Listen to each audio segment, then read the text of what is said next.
You can get anything from 20 cheese to a sawdust shacker. If that's cool for me to sell drugs, then it's even hipper if I carry your piece. If he got a gun, I'm not gonna let him hurt me. I'm gonna try to hurt him before he hurt me.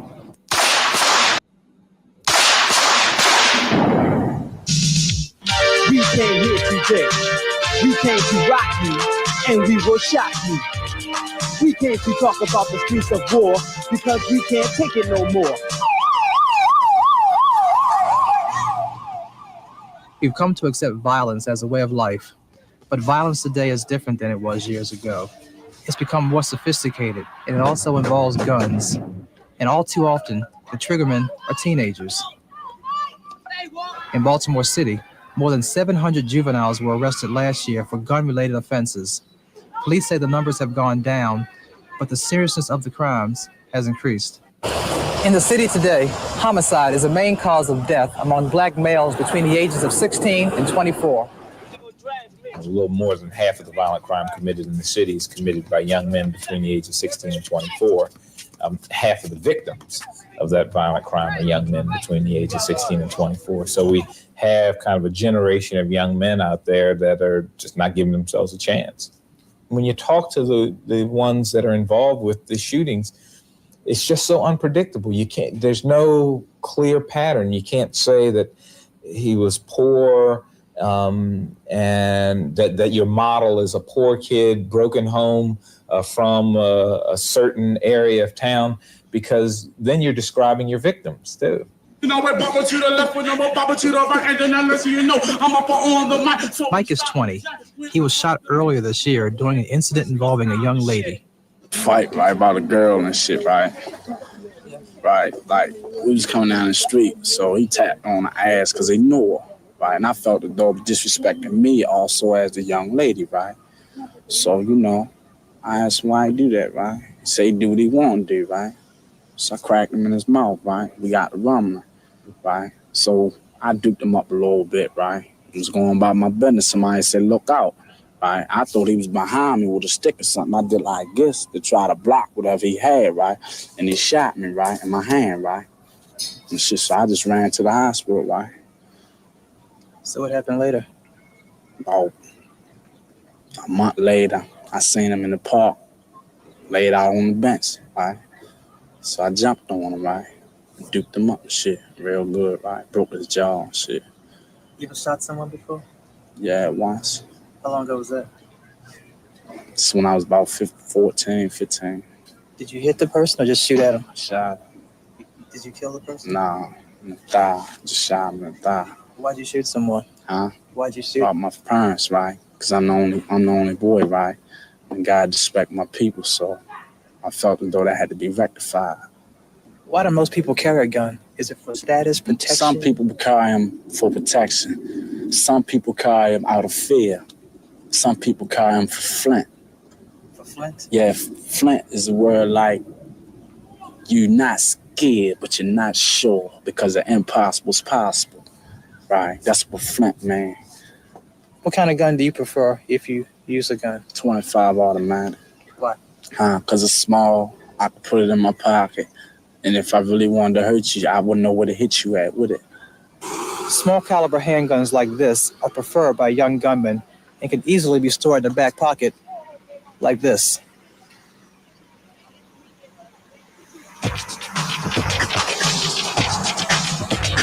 Well, I was walking down the street just being real cool when I heard my homeboy got stuck up for his shoes. He said, you don't want my shoes, you want it fight. But it took too long, so they took his life. It is very easy to conceal the fact that you have a small handgun. Our concern about the Saturday night special and about banning the Saturday night special in this city and in the state really focused primarily on the youth violence problem, that seemed to be the weapon of choice for young people moving in and out of school buildings.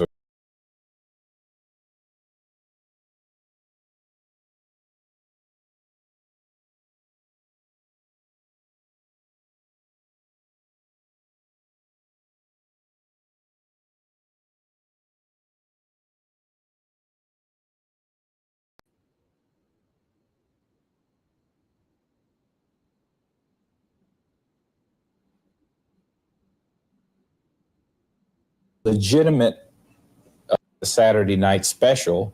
Small caliber handguns like this are preferred by young gunmen and can easily be stored in the back pocket like this.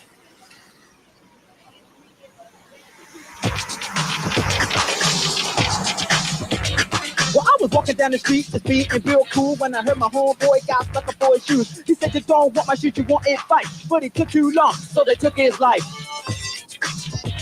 It is very easy to conceal the fact that you have a small handgun. Our concern about the Saturday night special and about banning the Saturday night special in this city and in the state really focused primarily on the youth violence problem, that seemed to be the weapon of choice for young people moving in and out of school buildings or trying to conceal it on the street. Why are guns more readily available now? A lot of it because of the drug traffic, that the drugs are more available and plentiful, and we've just had people enforcing their drug transactions with guns. And then what they do generally is that they don't want to keep hold of that particular weapon, and so it gets in circulation in sort of an underground market. And then the other clear factor is that we've had more legitimate owners of weapons than we've had in many years, and a lot of house burglaries where the guns get stolen, and those guns go into circulation. Are there gangs of youths out there who may carry weapons and be into violent acts? Well, sometimes we have young people associated because of this drug traffic that I talked about. We have been fortunate in not having the kind of organized gang battles that other cities have experienced. I guess like Chicago and Los Angeles come to mind as major gang areas. We have historically have not had it, and we don't have it now. I think what's clear and what always Yeah, man. Hit that like button, man. A blast from the past, man. Ain't nothing changed, man. Ain't nothing changed, man. Ain't nothing changed but the weather, man. Ain't nothing changed, man. I'm trying to tell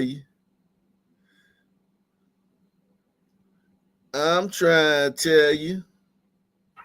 Developing tonight, the man accused of bringing a gun to a fight involving kids outside Overbrook High School has formally been charged with aggravated assault. Investigators say 30-year-old Deshaun Say fired one shot at the ground yesterday. That bullet ricocheted and hit a rookie Philadelphia police officer in the stomach just below his bulletproof vest. Police say that officer and others were trying to break up the brawl. Why wasn't this school shooting talked about on CNN, man? It's all so exhausting, man. Shout out to Louis Barrow, man. $5, man. He says, read an article from 1987 in Detroit. He's read an article, and a 17-year-old shot up a party due to being told to leave. And a 16-year-old girl was killed. Yeah, man, nothing's changed, man. Don't let anybody tell you this is your fault or this is because of something you did. This ain't got nothing to do with you. It ain't got nothing to do with that. This is just the way things are. This is just nature, man. This is nature.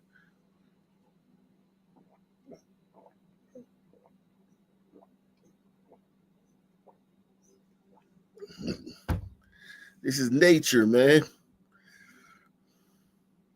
Shout out to my man S Freak in the building. This school shooting should have been friggin' reported, man. You got like 50 cops on the scene, and no one covered this school shooting yesterday. Developing tonight, the man accused of bringing a gun to a fight involving kids outside Overbrook High School has formally been charged with aggravated assault. Investigators say 30-year-old Deshaun Say fired one shot at the ground yesterday. That bullet ricocheted and hit a rookie Philadelphia police officer in the stomach just below his bulletproof vest. Police say that officer and others were trying to break up the brawl shortly around dismissal time at Overbrook. Our Kelly Rule with more. The mayor and police commissioner just stopped by the hospital this evening to visit the officer again. They say he is walking, talking, there with family. He says he does have a long road to recovery to go, but he's very optimistic. Philadelphia Police Commissioner Kevin Bethel, all smiles, giving an update Thursday evening on the 26-year-old rookie officer wounded outside Overbrook High School. He's smiling and waiting for me. I had to kind of some things earlier today, and I'll be here, over the period of time. He'll be here for a while. He's got a recovery to do. He's young. He's 26 years old. He's got a good family, good surroundings, and this is really good. Everybody hit that like button. Smash the thumbs up button. The thumbs up button. Try that. Let's see if that works. Smash the thumbs up button. This is amazing. That this is a school shooting. I'm just so grateful. Law enforcement sources revealing new details about the chaos captured in this video provided to Fox 29 by a witness after class let out at Overbrook High School yesterday afternoon. You hear a gunshot go off as this man comes into the frame, who sources say is the alleged.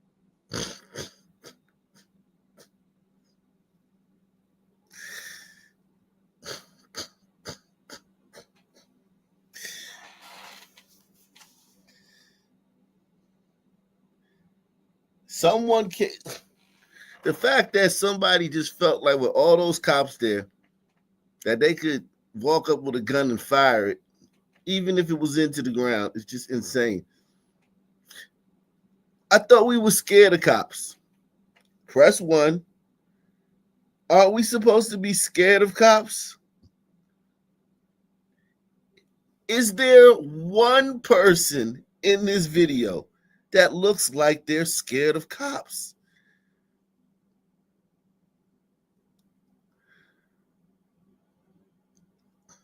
One person, male or female, who looks like, hey man, there goes some white cops, man.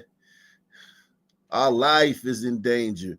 Straighten up, pull your pants up, tighten up your collar, walk straight, and keep your head down. There were some white cops, man. White cops are here, man. Everybody just calm down. Breathe. Don't look them in the eye. Keep your head down. And just walk normal. Are they gone? Yes. Whew. God, the white cops are gone, yo.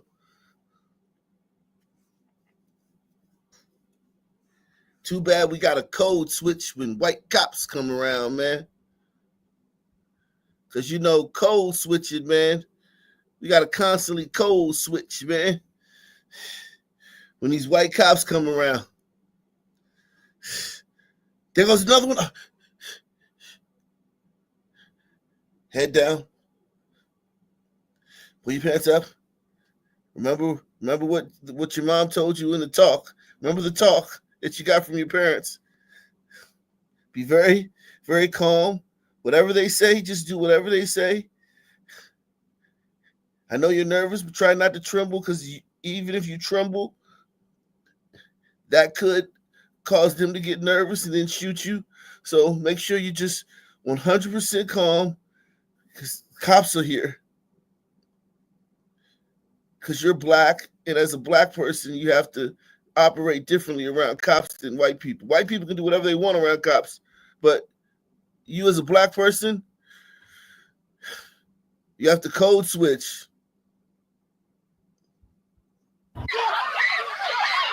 Law enforcement sources revealing new details about the chaos captured in this video provided to Fox 29 by a witness after class let out at Overbrook High School yesterday afternoon. You hear a gunshot go off as this man comes into the frame, who sources say is the alleged shooter, 30-year-old Deshaun Say. His hands appear to be concealing something in his waistband. Sources say this is Say again on camera as he was taken into custody moments later. Police say the shot fired, ricocheted, and struck the 26-year-old rookie officer in the stomach under his bulletproof vest. You can see police rushing to help him. He was scooped and driven to Penn Presbyterian Hospital. Anybody out there say, oh, it was an accident, and you brought a gun to a fight. What was your expectation? Only Fox 29 was there as Say was arraigned at the CJC via video conference this morning on charges that include aggravated assault of a law enforcement officer.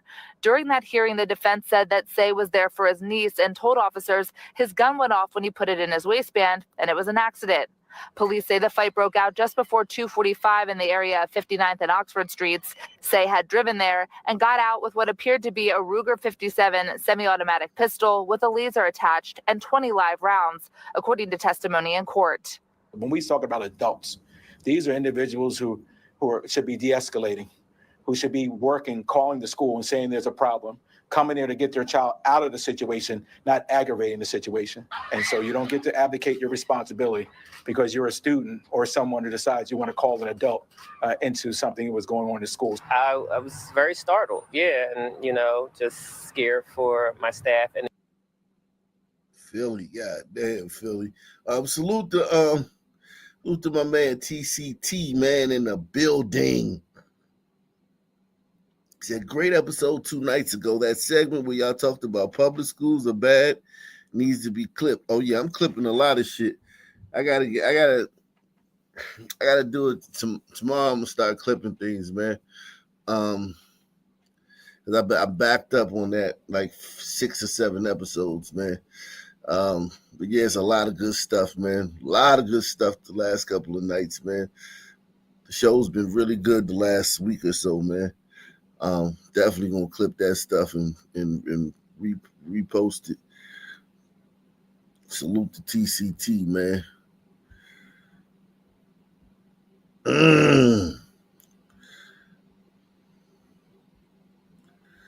Let's see.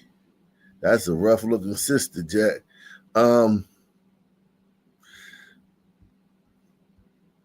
and the children. Talina Glover, director and co-owner of Overbrook Little Learners, says they could hear the fights and gunshot from inside. Parents had to be escorted by police to pick up their children.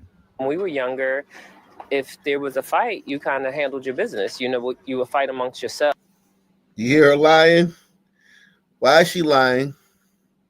Why do they always lie like that? When we were younger, we fought with our hands. We didn't use guns. Why do they always lie? Why do they always do that? That's annoying, man. Younger, if there was a fight, you kind of handled your business. We were younger. If there was a fight, you kind of handled your business. You would fight amongst yourselves. So to have to. We were younger. If there was a fight, you kind of handled your business. You would fight amongst yourselves. So to have to call backup and it be an adult and they bring a weapon. I did speak with Say's wife over the phone this afternoon. She tells me her husband was protecting his family and again claims this was an accident. The district attorney's office says he is being held on $2 million bail. Reporting outside Penn Presbyterian Hospital, I'm Kelly Rule.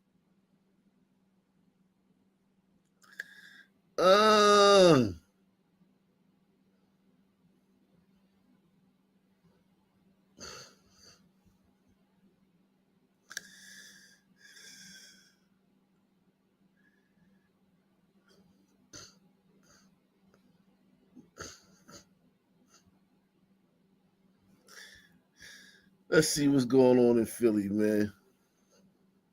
Got a lot to get to, man. New Pope. Fuck the Pope. Give a shit about the Pope.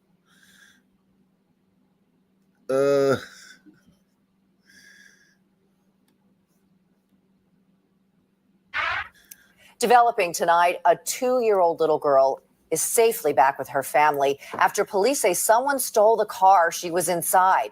This happened around 10:30 this morning in Oxford Circle. She still got that tablet in her hand. She ain't letting go of that tablet. police first responding to the scene for reports of an attempted abduction.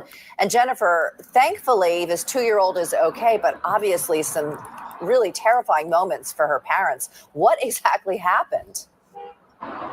Yeah, good evening, Don. So according to police, the child's mom hopped out of the car to make a delivery. And at that time, someone else hopped in and took off with the car, as well as the 2-year-old child in the back seat. A sweet embrace between a mother and her 2-year-old daughter after a terrifying morning. Police say the child was sitting in the back seat of her mom's Toyota Highlander when the car was stolen. Thank God they find the baby. I'm glad they find the baby. According to police, the child's mother hopped out of the SUV to deliver a package at Oakland Street and Unruh Avenue. That's when a man jumped in and took off with the toddler inside. Yeah, man, I get it, man. I get it, man. It's rough out here. She's delivering packages and with her kid. She probably couldn't find no care, no child care. At the same time, when you live in a place where you can't leave your car running for 20 seconds without somebody just hopping in it and taking off, that's neglect. That's child neglect to leave a child in the car in an area like that. It's just,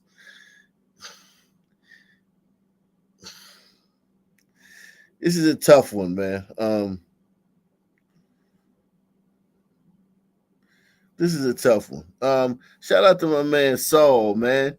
He says, how would you feel if you hadn't had breakfast? I guess I would feel hungry, man. I would feel hungry.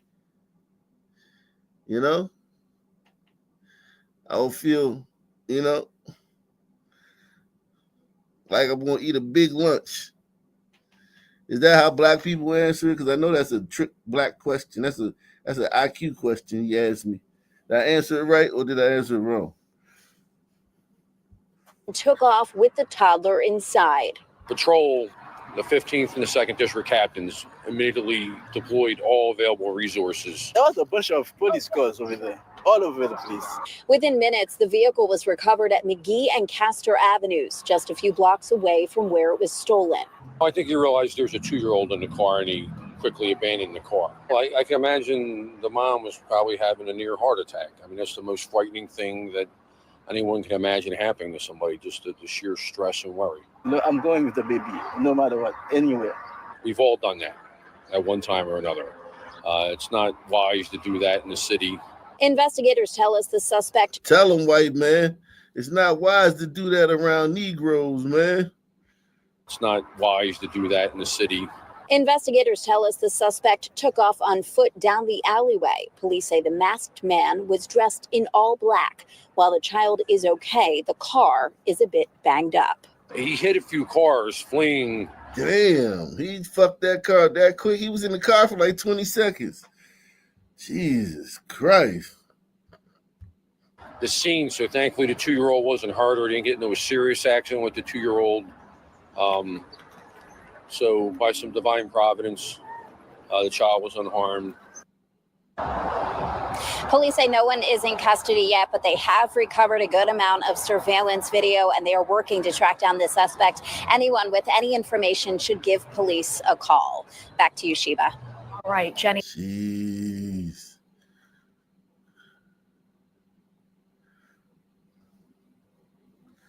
Somebody said,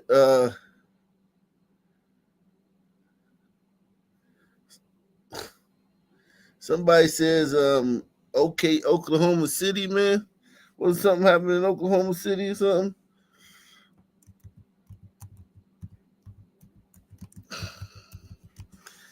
Oh, man. I tell you, man. It's all so tiring, man.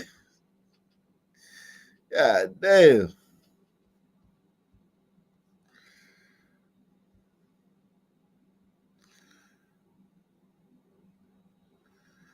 It's all so tiring.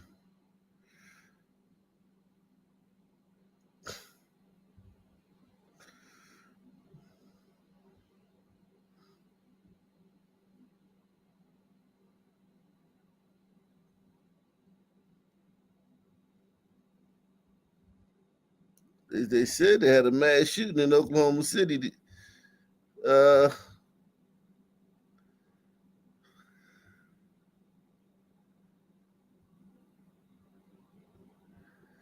Let's see. Yeah, Evan and Jess, we've asked every single day for updates on those suspects and keep getting told the same thing by Oklahoma City Police, that there's no new information. So today we went to the Oklahoma County Courthouse looking for answers through search warrants or arrest warrants, but still nothing has been filed for this mass shooting.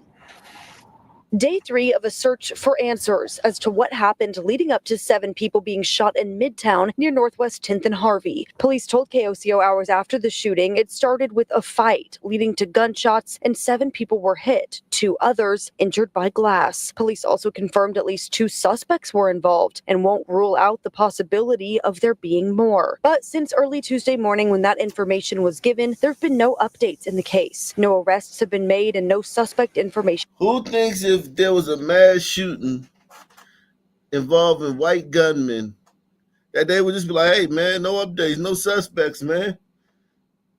And it wouldn't be a BOLO, be on the lookout, a APB, none of that shit. They just like, hey, man, ain't no updates, man. Nobody talking.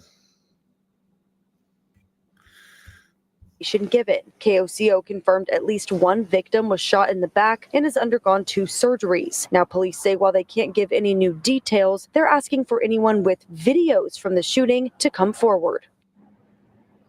Now, we've been here outside the collective today as they opened their doors for the first time in days. And while not many people have been in and out, now that it's 5 o'clock, a lot of people starting to get off work. We're starting to see more people come to the restaurant for the first time. The collective did confirm to us today they're working on a fund for those victims to help them pay medical bills. They hope to have more information on how you can help in the coming. It was total chaos there. You know, it felt like a stampede. I was about to walk out and some girl was like, they're shooting out there.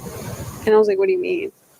And police investigating this morning after multiple people were shot in Midtown late last night. New details coming in this morning from police as they continue their search for suspects. So that starts our team coverage. KOCO Shelby Montgomery is at the scene where it. So there was a school shooting yesterday and a mass shooting 2 days ago, and you didn't hear people about either one of them. Shout out to Barry B, man. Barry B in the building, man. Big Larry in the building. Michael Brown say, son, steady be sunny for centuries. Happened. But first, we want to get over to Audrey Goodson from police headquarters with the latest on this investigation. Audrey, what did we learn from police? Alejandra, brand new information just in from Oklahoma City Police. We now know that at least 2 shooters were believed to be involved in this. We also know that 9 people are injured. Police say that 7 of those people are injured from gunfire. 2 were injured from broken glass. They say that 4 of those people are very seriously injured, but they are all expected to make a recovery. Why are they handcuffing this sister right here, man? Is she one of the shooters? I don't think so.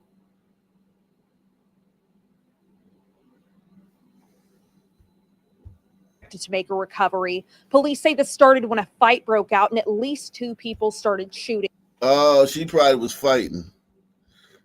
At least 2 people started shooting. Right now, still no suspect information, but they do want your help finding leads.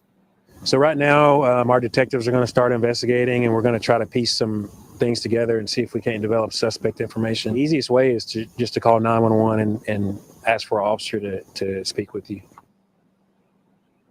We'll be here all morning communicating back and forth with Oklahoma. Well, it don't matter how long you there. Niggas ain't talking.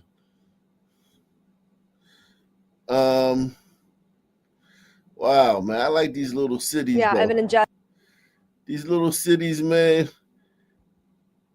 You would never think OKC would have all this Goddamn, it would be all these sons in OKC causing fatigue, man.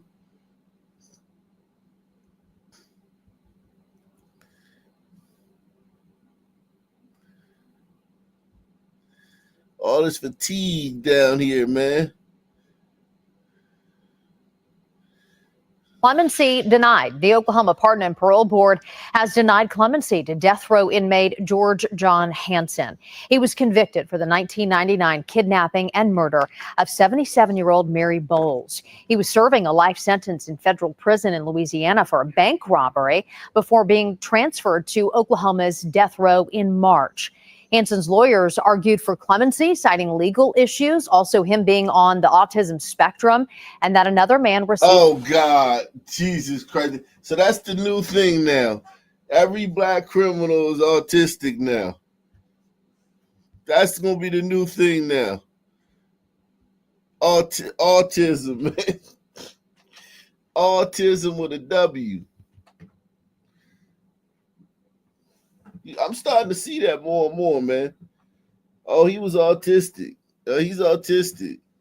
Every black person, God damn, man. Yeah, artistic, autistic. Jesus Christ. He's citing legal issues, also him being on the autism spectrum, and that another man received a life sentence despite allegedly being more at fault. And the board rejected clemency on a 3-2 vote. Hansen set to be executed June 12th. Wow. They going Clemency denied. June 12th. Well, that's going to be interesting. See what white liberals try to save them before June 12th.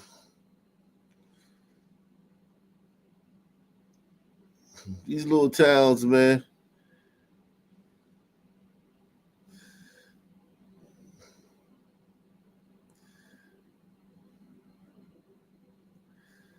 Uh-oh. What we got here? New details from a Sequoia County courtroom this week after suspected serial killer Stacey Drake made an appearance. Drake is charged with killing 3 people in Oklahoma and a 4th person in Alabama, all in 2024. The timeline starts on May 14th that year. Investigators suspect Drake killed a man he met through an Alcoholics Anonymous meeting, Russell Andrews, in Alabama, before Drake made his way to Oklahoma. A full month later, June 14th of 2024, investigators suspect Drake murdered an El Reno man, 56-year-old Philip Emerson. He was found dead in his own home in El Reno. Saw a couple people come and talk to him that day that he was murdered. In court, a witness testified that Emerson and Drake were in the same Alcoholics Anonymous meetings for 30 days before Emerson was killed. KOCO5 was at the El Reno crime scene after Emerson was found. One looked like a previous picture of the man that had been arrested, and then I didn't see the other one's face. And 4 days later, on June 18th, Drake is accused of killing Tara Underwood and Taylor Sharp while they were working at LaFerry's Propane in Gans, Oklahoma, out in Sequoia County. Both had been shot. A judge ruled the state presented enough evidence for all counts against Drake to proceed to trial. Arraignment in district court is set for July 7th. In OKC, Jason Berger, KOC. Well, man, this white serial killer, man, he killed 4 people in 3 different incidents.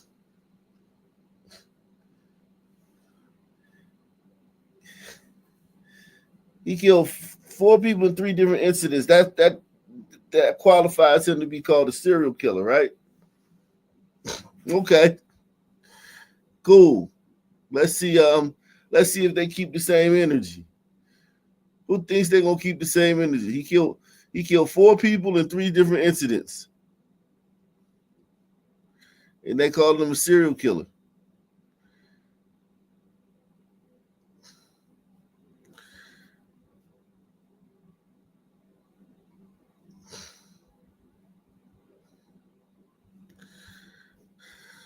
Oh, let's go somewhere else, man. Let's keep it pushing.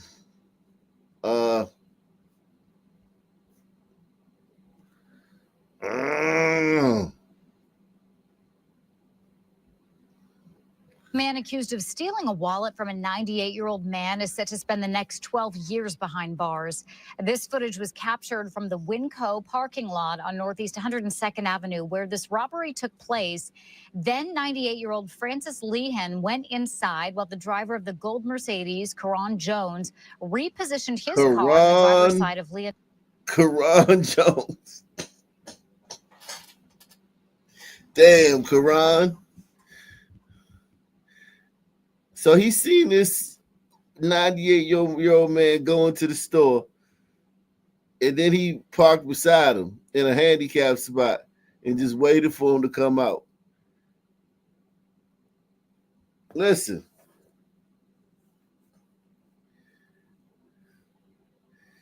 How can you avoid that? But how could this man have avoided that? He's 98 years old. He's just trying to, every step, he's trying to stay on his feet, because if he falls down, he might break his hip or break his leg. So he gotta, every step he take, he gotta concentrate. He ain't even really supposed to be driving at 98, but fuck it, he is. They talk about keep your head on the swivel. Keep your head on the swivel. Keep your head on the swivel. Some shit, man, you don't expect, man. You can't expect. I mean, shit. Man accused of stealing a wallet from a 98-year-old man is set to spend the next 12 years behind bars. This footage was captured from the Winco parking lot on Northeast 102nd Avenue, where this robbery took place. Then 98-year-old Francis Lehan went inside while the driver of the gold Mercedes, Karan Jones, repositioned his car on the driver's side of Lehan's vehicle. When Lehan returned to his car, Jones took his wallet right out of his pocket. We're told Lehan turned around to confront Jones, grabbed onto the door of the Mercedes as Jones drove off, slamming Lehan to the ground. We were able to speak with Lehan's nephew following the sentencing. Yeah. See, he could have, when old people fall like that, their bones are very brittle. That might not look like a big fall, but for an old person, that could be it. We were able to speak with Lehan's nephew following the sentencing. Yeah, I got a call when I was driving, so it was kind of unbelievable. I'm saying, what happened? Somebody assaulted him? Somebody robbed him? Is he okay? I think more of it is his overall demeanor has kind of been diminished since this happened, because he can't drive anymore. Lehan suffered bruising and bleeding on his arms and hands. The judge was able to increase the sentencing because Jones had been convicted of rape in Multnomah County. Oh, so the man accused of stealing a. So the only reason this dude got 12 years for this is because he was already convicted of rape.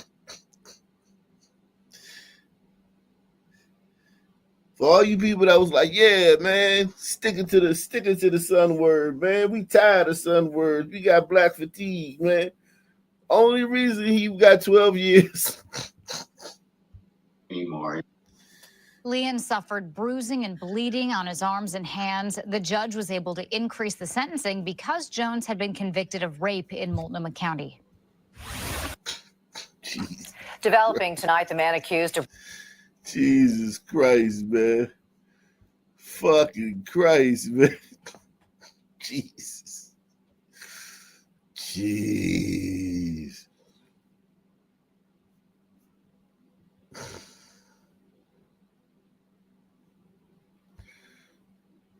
An Oak Park man charged with the murder of a DoorDash driver faced a judge today.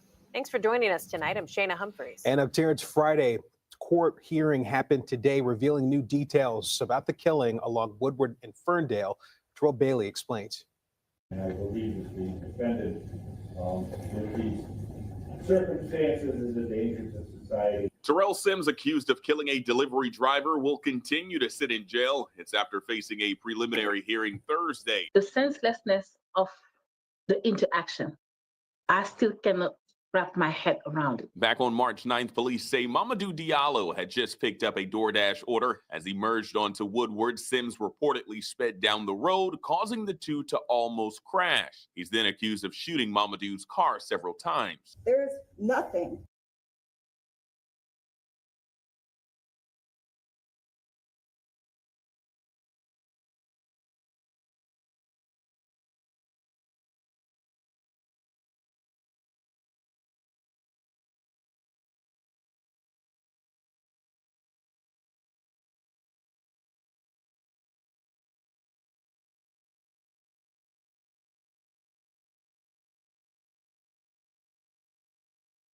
Back on March 9th, police say Mamadou Diallo had just picked up a DoorDash order. As he merged onto Woodward, Sims reportedly sped down the road, causing the two to almost crash. He's then accused of shooting Mamadou's car several times. There's nothing that the public or that Mr. Diallo could have done to protect themselves from Mr. Sims. Mamadou, a native of Senegal, had only been in America for a few years. While in court, his friends got to face his alleged killer. It is important that the system know that we care for him and that we are here for him. Sadie Sarr knew Mamadou. Now that he's gone, she says it's crushed his relatives. They are sad. She tells me Mamadou was in the U.S. to provide for his family. While his body was sent to Senegal to be buried, locally the community rallied together to pay for it to lessen the burden on his family. But they were able to raise like another extra $5,000 to $6,000. And it was given to them. While the defense says there's a lack of evidence that Sims pulled the trigger, those close to Mamadou hope it's a learning experience for him. Make better choices. Not for me, not for Mamadou.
This,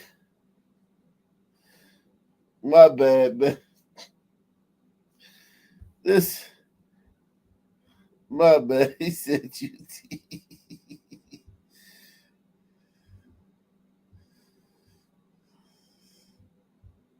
Yo, listen, man.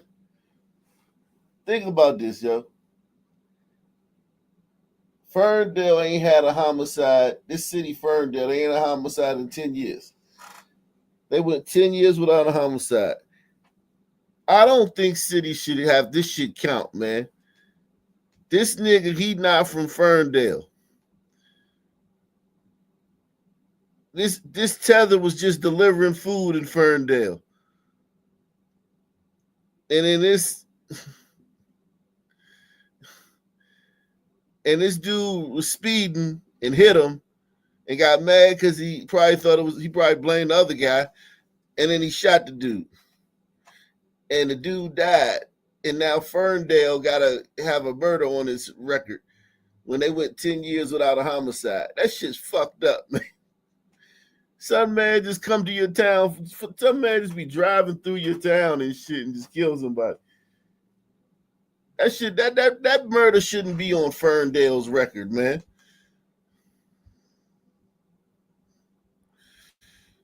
That murder should not be on Ferndale's record, man. Press 1, man.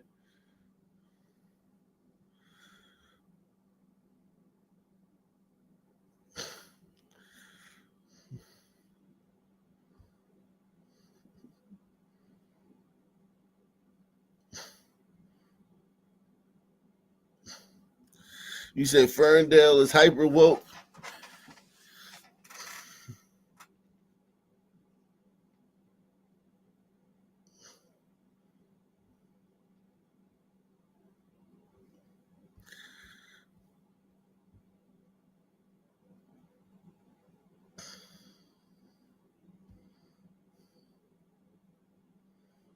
Let me check on my let me check on my on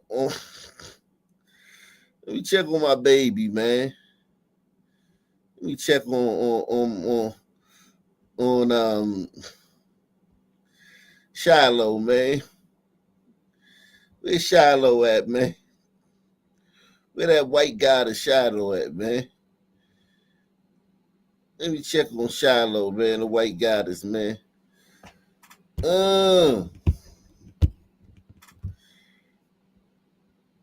755. 755. We on our way, man. We on our way to 1 million, man. Shout out to Nick Colati, man. He says, hey, ChatGPT, what do you call someone who repeatedly complains in an annoying way? A nagger. Shout out to 45 Revolver. Says Hanford, California, a new stabbing from Tuesday. This time the victim is an elderly Navy vet.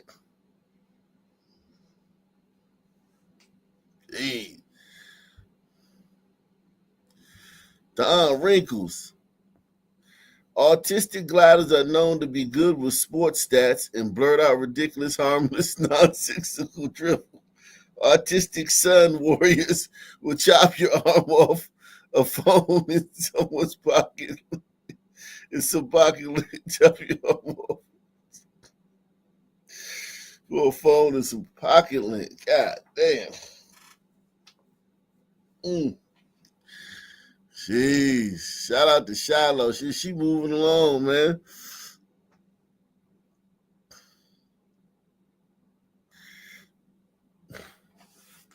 Shiloh at 755. Jesus.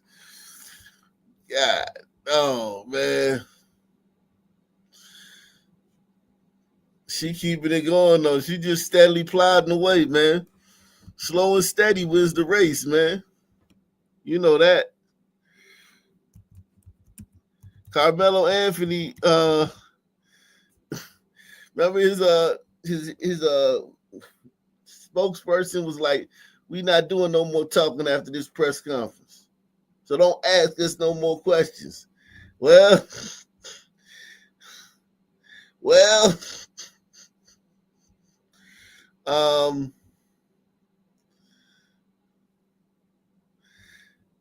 their little GoFundMe have not been going the way they wanted it to go.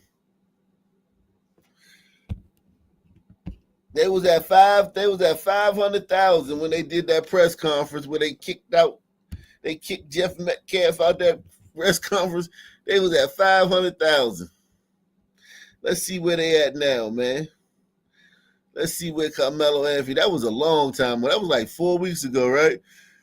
This shit was like 3 or 4 weeks ago, right? They kicked Jeff Metcalf. Ah, God. Stuck on 526, man. 526, man. They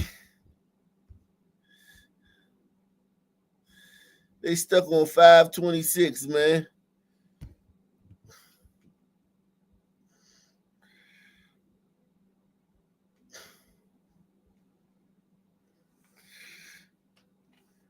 That dude put the kibosh on there, go give sin go, man. That dude straight up, man. He straight up.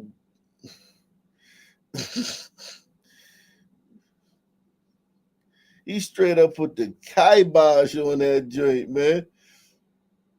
They was grooving, moving and grooving.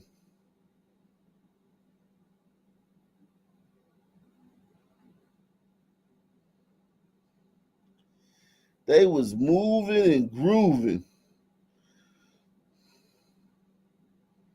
Now,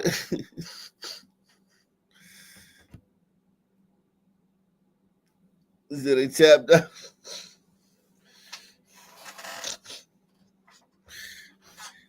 You know what probably happened? The Jews, and the white liberals probably stopped donating, and now it's just the blacks donating now. The white Jews and the Jews and the white liberals got guilty, man.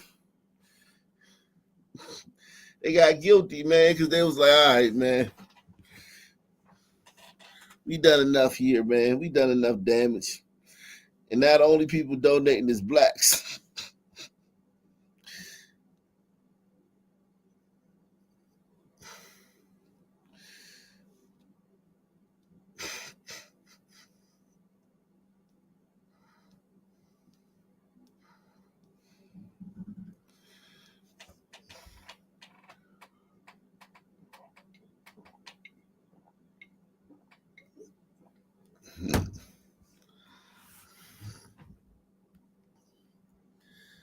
Yeah, man.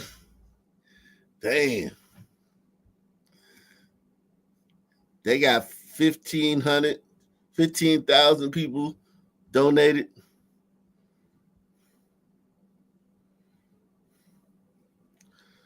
Shiloh, man. Shiloh got 28,000 people donated.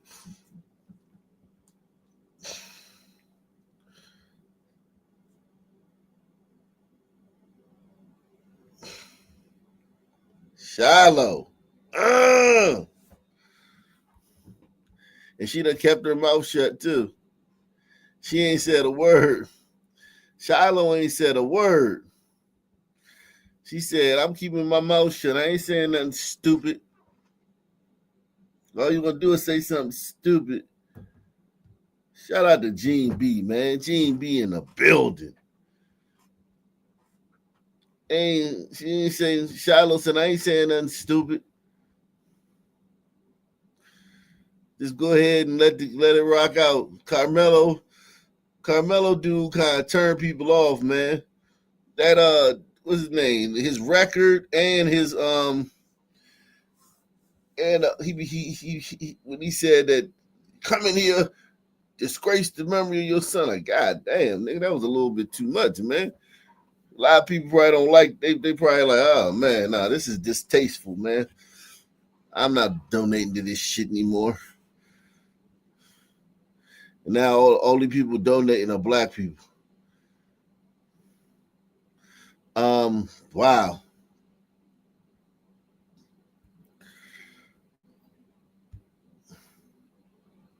Stating story for this new.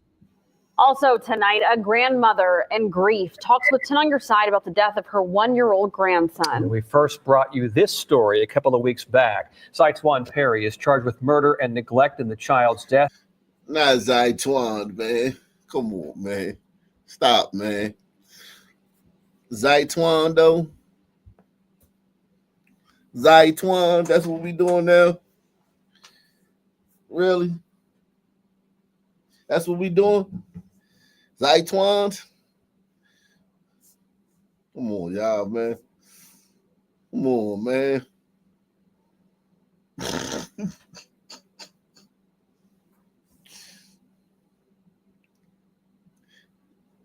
This is fatiguing, man. They hit you from every angle with the black fatigue, man. God damn.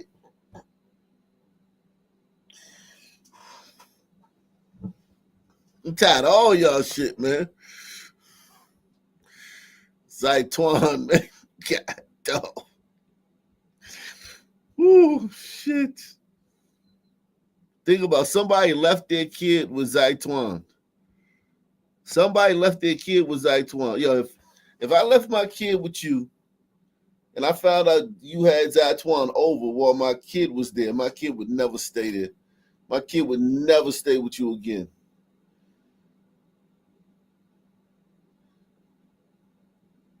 Be like, hey, son, how's it going? Hey, daughter, how's it going? What y'all do today at the babysitter house? Oh, we played and we watched TV. We had a good time. And her friend Zytwan came over. Who? Zytwan. Zytwan? How the fuck you spell it? ZAI''TWOND.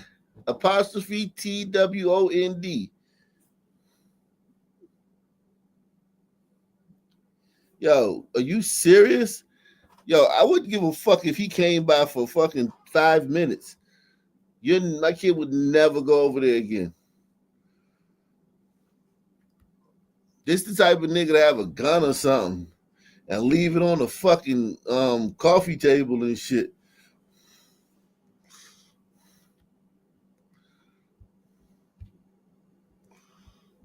First brought you this story a couple of weeks back. Zytwan Perry is charged with murder and neglect in the child's death. Tonight, a look inside the charges and the ordeal the family faces. Then Your Side's Madison Pierman continues her coverage of this story tonight. Madison? A truly devastating story for this Newport News family. I spoke with them earlier today, and they say right now they're truly just leaning on God for any hope, answers, or justice. Kaiser DeMarcus Lindsay Holiday stands for leader. And at just 20 months old, Kaiser was leading his dad to a life full of wonder and his grandmother to a life full of laughter. He was funny.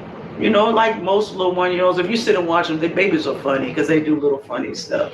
And that's what he was doing April 5th, being a baby. He'd soiled his diaper and gotten into it while being babysat by Zytwan Perry. Kaiser's mom left the registered sex offender to watch her baby, according to documents. Jesus Christ. Jesus Christ. She left the registered sex offender to watch her baby. And here's the thing. This is the thing about sisters, man. They don't care. Like, it's not like, I bet that sister didn't even know. They don't care. They don't look like, they don't use the modern technology. You can find out anything about anybody. On any of these sites, you just go to a background check and shit. It's like 1 billion background check sites. And you put the information in, and right when you get to the end, they say, oh, give us like $9.99 or whatever the fuck they try. They wait till you get to the end to charge you, you know what I'm saying, for the information. Sister like, shit, I ain't paying that shit. $9? Shit, I thought this shit was free. Yo, man. You got if you bring home a nigga that look like this, man, you know he been to prison. So ain't you curious about what he went to prison for? Because you know he been to prison before. What if he been to prison for rape? Like, what about you? Fuck the kid. What about you, sister? What if this nigga been to prison for rape? And never trust these niggas when they tell you what they've been to prison for. Always do your research, man. Because the nigga ain't gonna tell you he been to prison for rape. He ain't gonna tell you he been to prison for molesting a kid. You gonna say he gonna, man, nah, I robbed a nigga, shot a nigga. You know what I'm saying? Child support, some shit like that.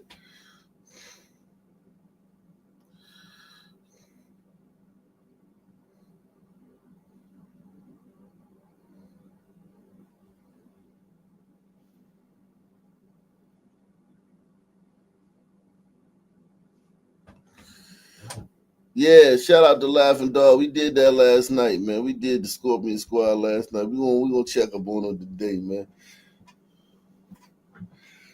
You said we're gonna check up on the Scorpion Squad today, man. Salute. Babysat by Zytwan Perry. Kaiser's mom left the registered sex offender to watch her baby, according to documents. Perry, seeing the mess made, told police he got frustrated and was rough with the 20-month-old in the bath. Kaiser was later found dead on a mattress that morning. Man, I change so many diapers every day, man.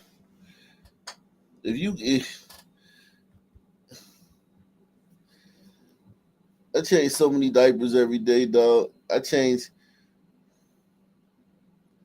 My son be pooping up a storm. All my son do is eat. He be eating like shit, so he poops a lot. This is the thing, man. This is why, man. Yo, it's a blessing, man. It's a blessing. It's a blessing to have to have just family watch your kids. You know, and these are not to worry about some motherfucking nigga and shit. That baby pooped in his diaper, and this nigga got mad because the baby pooped in his diaper. Don't you think the fucking baby wouldn't poop in the diaper if it do any better? The diaper is for you. These niggas is crazy, man. And this nigga gonna go to jail and join the black gang, and ain't nobody gonna say shit about this shit. Nobody in the gang gonna say shit about this. And that's what he was doing April 5th, being a baby. He'd soiled his diaper and gotten into it while being babysat by Zytwand Perry. Kaiser's mom left the registered sex offender to watch her baby, according to documents. Perry, seeing the mess made, told police he got frustrated and was rough with the 20-month-old in the bath. Kaiser was later found dead on a mattress that morning. The toddler had several broken ribs, a 3-inch long laceration on his liver, and a brain bleed.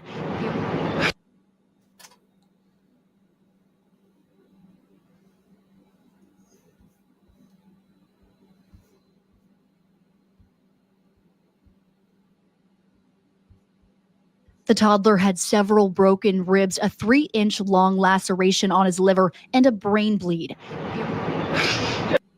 Do this nigga got a shiesty on? They put a shiesty on that nigga. The picture they gave to the fucking news was this nigga with a shiesty on.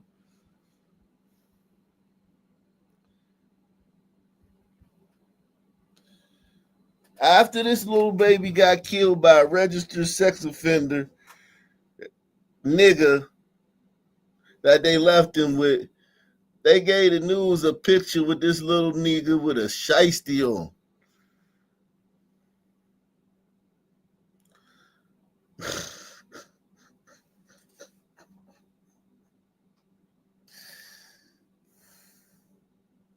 Tommy, man, that's the first thing that comes to mind, man. The first thing that came to my mind was Tommy, man. That's crazy, man. That was literally the first thing that came to my mind. I swear to God, Tommy was the first thing that came to my mind, man. I was like, God damn, man.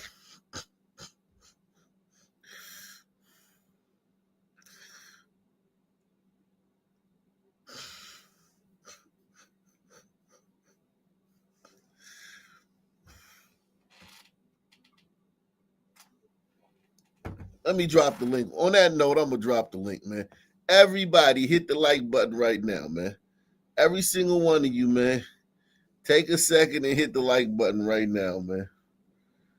Let me see how many likes we can get right quick if I drop the link, man. God damn, man.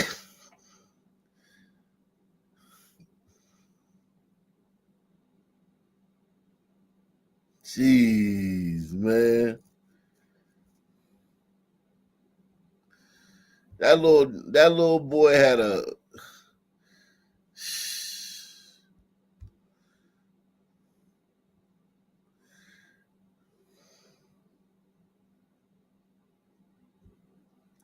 I'm tired, man. I'm with you white people, man. I'm tired of these ends, man. I'm tired of these sun turds white people with y'all, man. I'm tired of them, man. I'm exhausted. I'm exhausted just like you white people, man. I'm exhausted, man. Jeez Christ, man. I'm exhausted, man.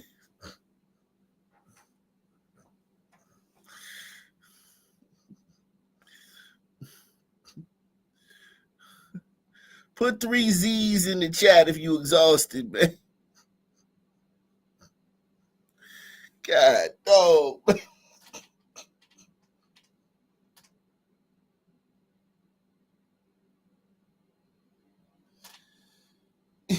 These people, God damn. Jesus Christ. Yo, man, what the fuck?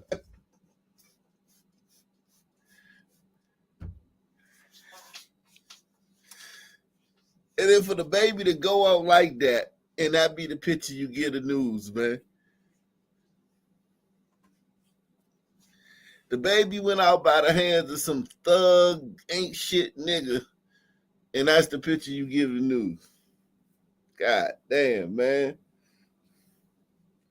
And you know babies, you know they got other pictures. I don't want to hear that was the only picture we got. It's a fucking baby.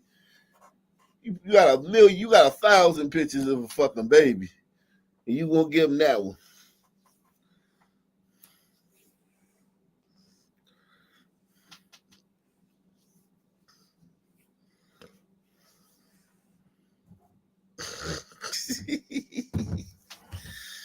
God damn, man.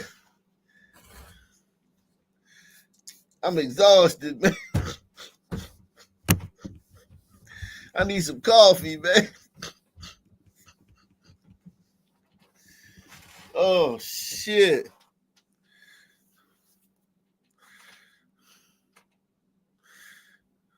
Let me back it up a little bit for people who just joined us, man. Answers or justice. Kaiser DeMarcus Lindsay Holiday stands for leader. And at just 20 months old, Kaiser was leading his dad to a life full of wonder and his grandmother to a life full of laughter. He was funny. You know, like most little 1-year-olds, if you sit and watch them, the babies are funny because they do little funny stuff. And that's what he was doing April 5th, being a baby. He'd soiled his diaper and gotten into it while being babysat by Zytwand Perry. Kaiser's mom left the registered sex offender to watch her baby, according to documents. Perry, seeing the mess made, told police he got frustrated and was rough with the 20-month-old in the bath. Kaiser was later found dead on a mattress that morning. The toddler had several broken ribs, a 3-inch long laceration on his liver, and a brain bleed. And when I heard Tyree had beat my baby, Tyree had broke his ribs. Perry was arrested and charged with second-degree murder and felony child abuse. Oh, I'm furious. You know, you gotta talk to God every day. For now, they'll continue. What you think she's more mad about? This or Shiloh Hendrix saying the N-word? And I'm not joking. What do you think she's more mad about? This or Shiloh Hendrix saying the N-word? Which one? No, let me change it. Which one would get more emotion? Which one would she express more emotion about? Which one would she express more emotion about? This or Shiloh Hendrix using the N-word?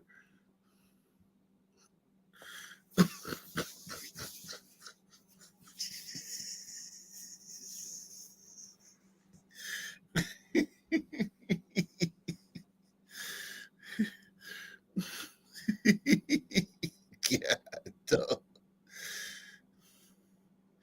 This shit, man. Oh, man.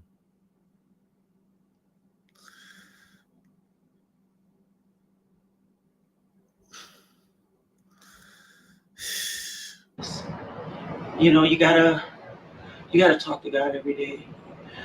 For now, they'll continue to remember their little angel that was sent their way and feel chosen, that God deemed them worthy to have their full-of-life little leader to watch grow, even if only for 20 short months. What would make you beat him that way? There's nothing to... What would make you leave your child with a sex offender? Press 1. What would make you leave your child with a registered sex offender? What would make you leave your child with somebody named Zytwand? What was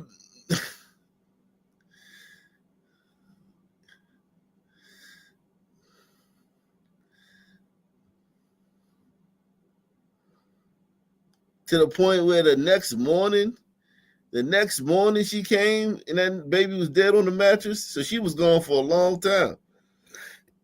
Did you call, check on the baby? Did you say, hey, put my baby on FaceTime? I want to FaceTime my baby. Put my baby on FaceTime. I want to see him. Because they said the next morning.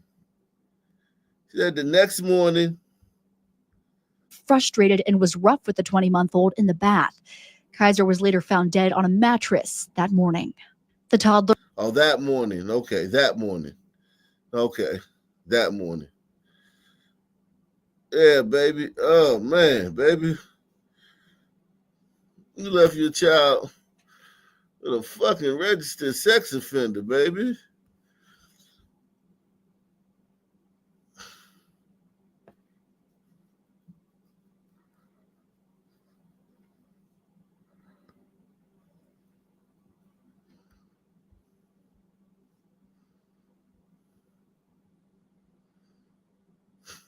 Jeez.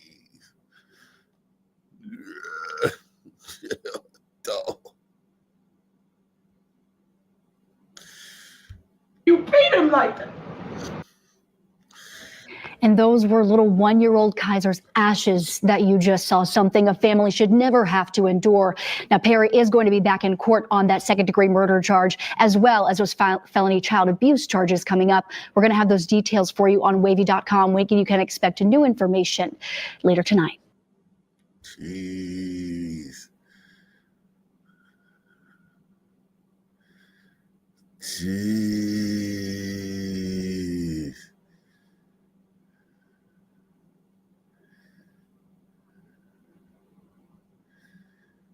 All right, man. Let's spread it around, man. You gliders ain't getting off the hook, man. Well, a family says their wound has been reopened after the man who hit and killed 8-year-old Forrest Hooper back in 2023 has been granted a motion to have his sentence of 5 years reconsidered.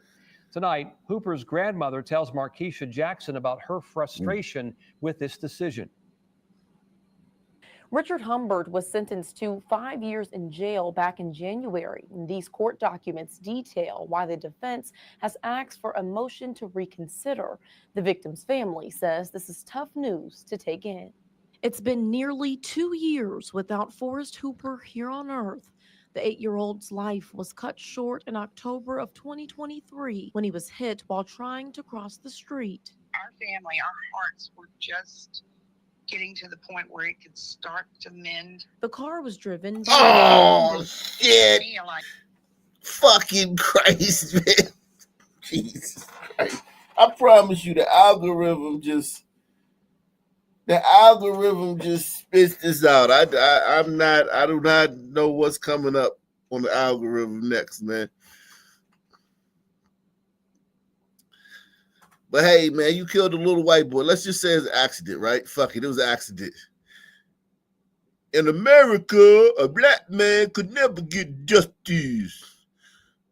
If it was a little white boy, you ain't never come. Okay, nigga, you hit a little white boy, you got charged, and now they about to shorten your sentence.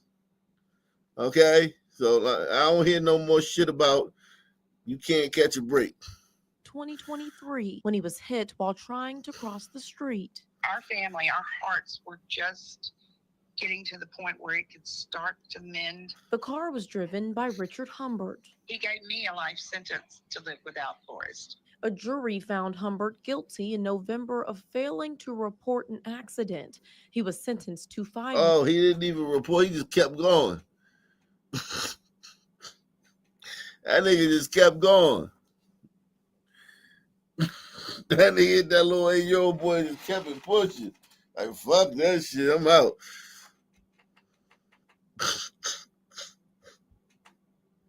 I swear to God, I hope the algorithm don't push up no hit and runs, man. Because the hit and runs be like 90% sons and shit. failing to report an accident.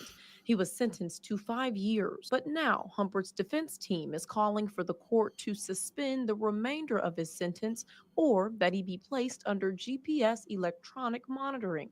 The defense says Humbert has no prior criminal record and that Humbert has maintained that he thought he hit a deer, not a child. He thought he hit a deer. Let me tell you something, man. You hit a fucking deer, you gonna fucking know it. And guess what? It's gonna be a deer flying through the air. It'll be a deer in the road behind you.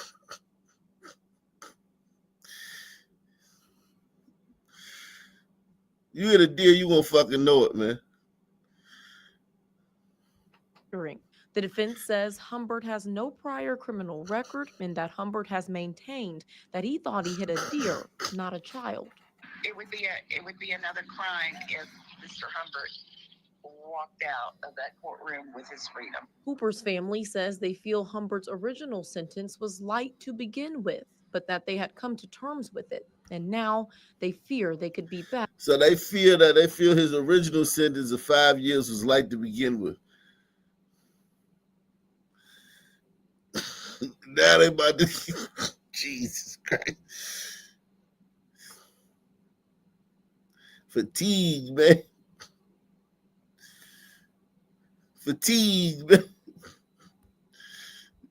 Back at square one. Now we're having to focus again on how he died. Humbert's new hearing is scheduled for May 29th. Markeisha.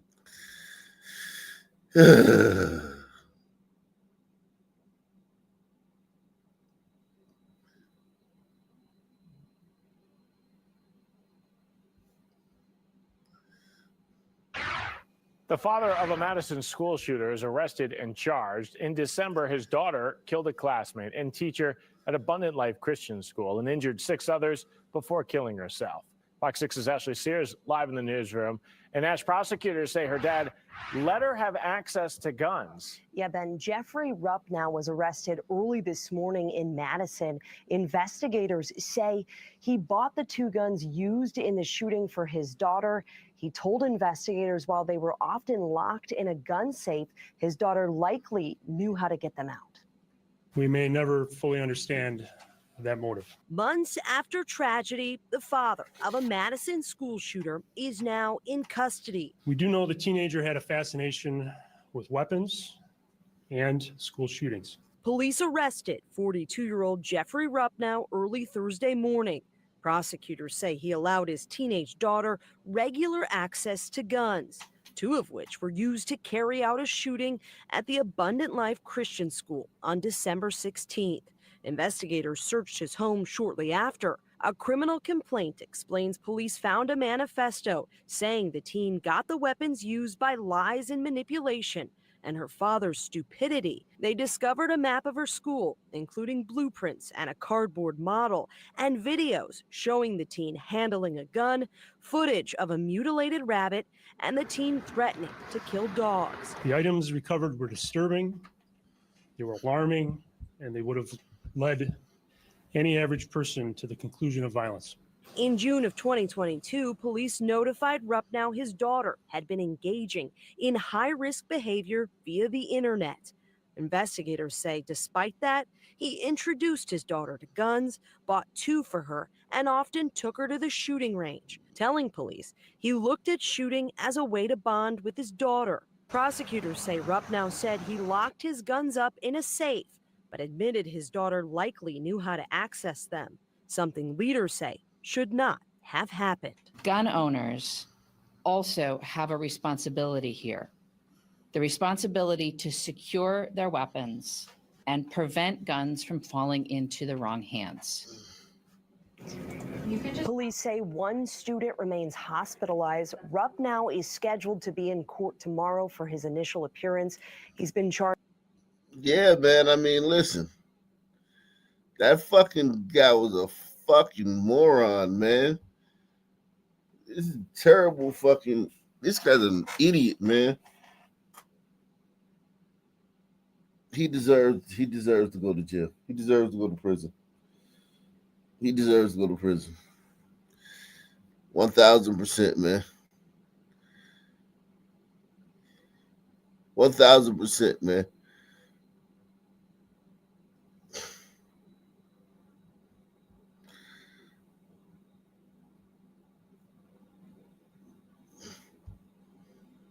Tonight, a family finally getting answers more than 3 years after a mother was found murdered in her South City home. Only Shoshana Stahl spoke to the sister, finding some solace and more questions after police made an arrest.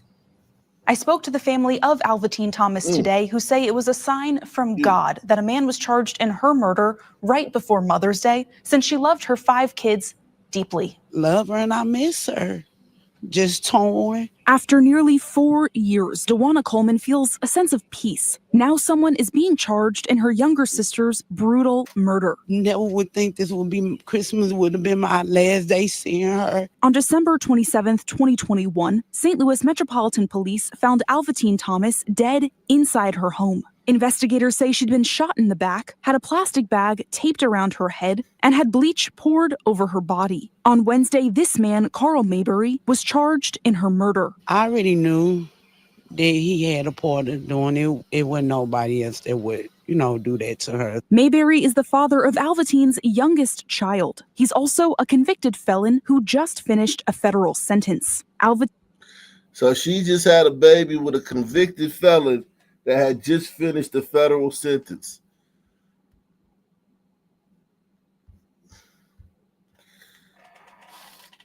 She had a baby with a convicted felon who just finished a federal sentence.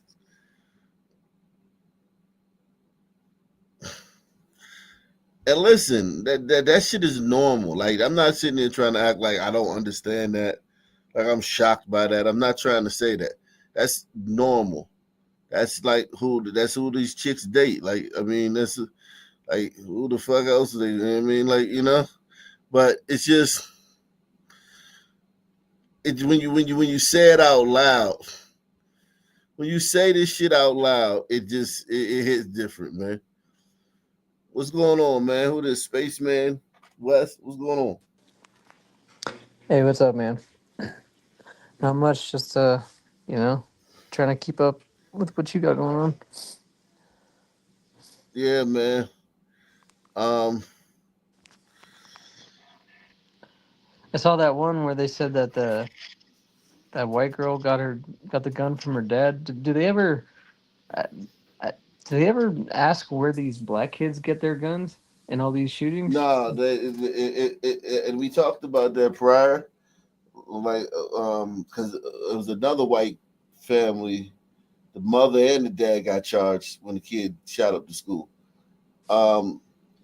If you started locking up black parents when their kids did shootings, there'd be none left.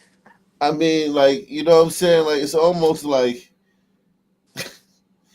you think we got a problem now with parents and shit. Like, it be orphans, man. You have to open up orphanages again and shit, man.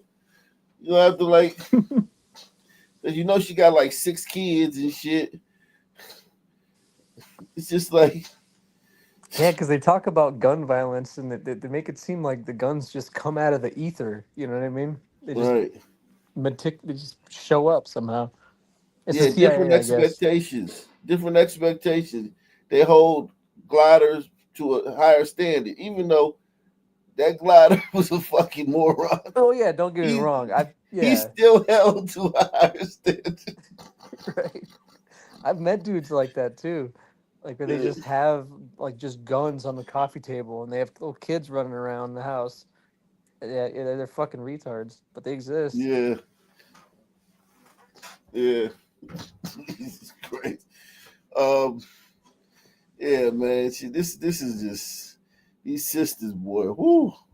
Man, Carl Mayberry, was charged in her murder. I already knew that he had a part of doing it. It wasn't nobody else that would, do that to her. Mayberry is the father of Alvatine's youngest child. He's also a convicted felon who just finished a federal sentence. Alvatine's other sister, Shanice Johnson, says hearing about the arrest broke her. I'm happy, but at the same time, I don't feel justice will be ever served because she's she's gone and we never gonna get her back. The kids never gonna see her again. And you still get to eat, take a bath, use the bathroom. Investigators say Mayberry had searched, quote, first-degree murder defenses and, quote, can he say, she say be used against a person for murder in Missouri. According to police, he also texted a criminal defense attorney asking how much it would cost to defend a murder. Johnson is asking what took so long for Mayberry to be charged. I stayed on it. I stayed watching the news. Yes, he should have been charged because y'all had evidence right then and there. The day that y'all called the family, y'all told us y'all had evidence. Thursday, Alvatine's sisters, oldest son, nieces, and nephews came together outside the home where she was murdered, leaving flowers and balloons to honor her. I love you, sister. Happy Mother's Day early. She was always there. She was hardworking. Could nobody tell her nothing about herself, her kids. She was just that girl. An amazing cook, a hard worker, and a loving person to her family, and especially her 5 kids. While the arrest brings some closure, the loss leaves a hole in the hearts of the people who loved her. I just miss her. I just don't understand. And then how people just can do something to hurt someone so loving like her. So why did it take so long for prosecutors to charge Mayberry? SLMPD tells me on May 4th, 2022, homicide detectives requested a meeting with former Circuit Attorney Kim Gardner's administration to present the facts of this case and discuss charges. Police say they never received a response to that request. Mayberry then went back into federal custody for a separate crime. Police say their investigations continued, and when Mayberry was released, they requested another meeting with current Circuit Attorney Gabe Gore. Okay, so yeah, he went to prison for another crime. God damn. If you did some heinous That led shit to a like search. this, like, why wouldn't you just run away? You know what I mean? How would you say? If you did something heinous like this and you know you're gonna get Well, he caught got for it. arrested on another crime. He went to prison. He's been in prison since the. Damn. Yeah, he's been in prison since that happened on another crime, and he just got out, and then that's when they. Yeah, I guess that makes investigating kind of hard, right? Yeah. Or You gotta easy wait till because you he know gets where out. he is. I mean, you know where he is, but he was in federal prison. So that's if he probably was in the county or the state, they probably could have got, you know. But he's in federal. He committed a federal crime, and he Did they went say to what he federal did? prison. Nah, they didn't say it. They said he was on another. They just said another crime. 2022, homicide detectives requested a meeting with former Circuit Attorney Kim Gardner's administration to present the facts of this case and discuss charges. Police say they never received a response to that request. Mayberry then went back into federal custody for a separate crime. Police say their investigations continued, and when Mayberry was released, they requested another meeting with current Circuit Attorney Gabe Gore. That led to a search warrant issued and the arrest. In the studio, Shoshana Stahl, First Alert 4. Police say they have a renewed commitment to review cases from Gardner's tenure. In the meantime, the court denied bond for Yeah, Mayberry. that was that black DA who was super woke and was letting some men off and shit. Kim Gardner. Wow. What do you think that agenda is when you got like a black female DA or a black female judge? Do you think it's like you think it's just like they remind me of my kids or something? Like, is that what it is? I think it's that. I think you got to think if you're a DA, right? You went to college and you probably majored in criminal justice, right? So it starts there, right? You know what I'm saying, on the college campus. Like and if you're a DA, black DA, you probably were a nerd. You know what I'm saying? In school, you probably went to like, you know, a good school, or if you went to a black school, you were probably one of the top students. Because to be the person that's gonna, you know, one day go on to be a district attorney. You know what I'm saying? You're not Shaniqua or you know what I'm saying, fighting at McDonald's and shit. So these are good kids that probably come from, you know, decent families, and they're indoctrinated with that because, you know, black middle class families are super duper woke. And then you go to college and you're indoctrinated in that because criminal justice If you take criminal justice, major criminal justice on a college campus, you're basically majoring in criminal justice reform. Right. You dig what I'm saying? Yeah, I gotcha. So you're like you kind of assume that everybody else is kind of like you, like how you grew up, and Yeah, you're on a they're just mission fucking to you over. fix the system. You're on a mission to fix the system. The system is out to get black men and lock black men up, and so you like on a mission to fix it. You're like a crusader to fix it. If that's what you're going into, if you're going into, you know what I mean, to be a district attorney. If that's your goal, one day to be a district attorney. A little black girl that wants to be a district attorney, she's going. She's on a mission to fucking undo all the disparities, because a lot of black men in jail, and the only reason that it's more black men in jail than white men is because of racism, and the only reason black men get longer sentences is because of racism, and the only reason this, that, the third is because of racism. So they indoctrinated with that stuff in college, and so it's like once they get into their field and they start seeing it, the only reason that there is these disparate, like that guy right there, that she not gonna see him as a monster. She gonna see him as a victim of, you know what I mean, this, that, and the third. White supremacy forced him to put that bag over that chick's head. Yeah, and then everything is white. So it's like, well, it's his school. Black schools are not good because of, you know what I mean, racism and white supremacy. You know what I mean? It's he gonna like all his he's got a lot of built-in excuses for the way he is in her mind.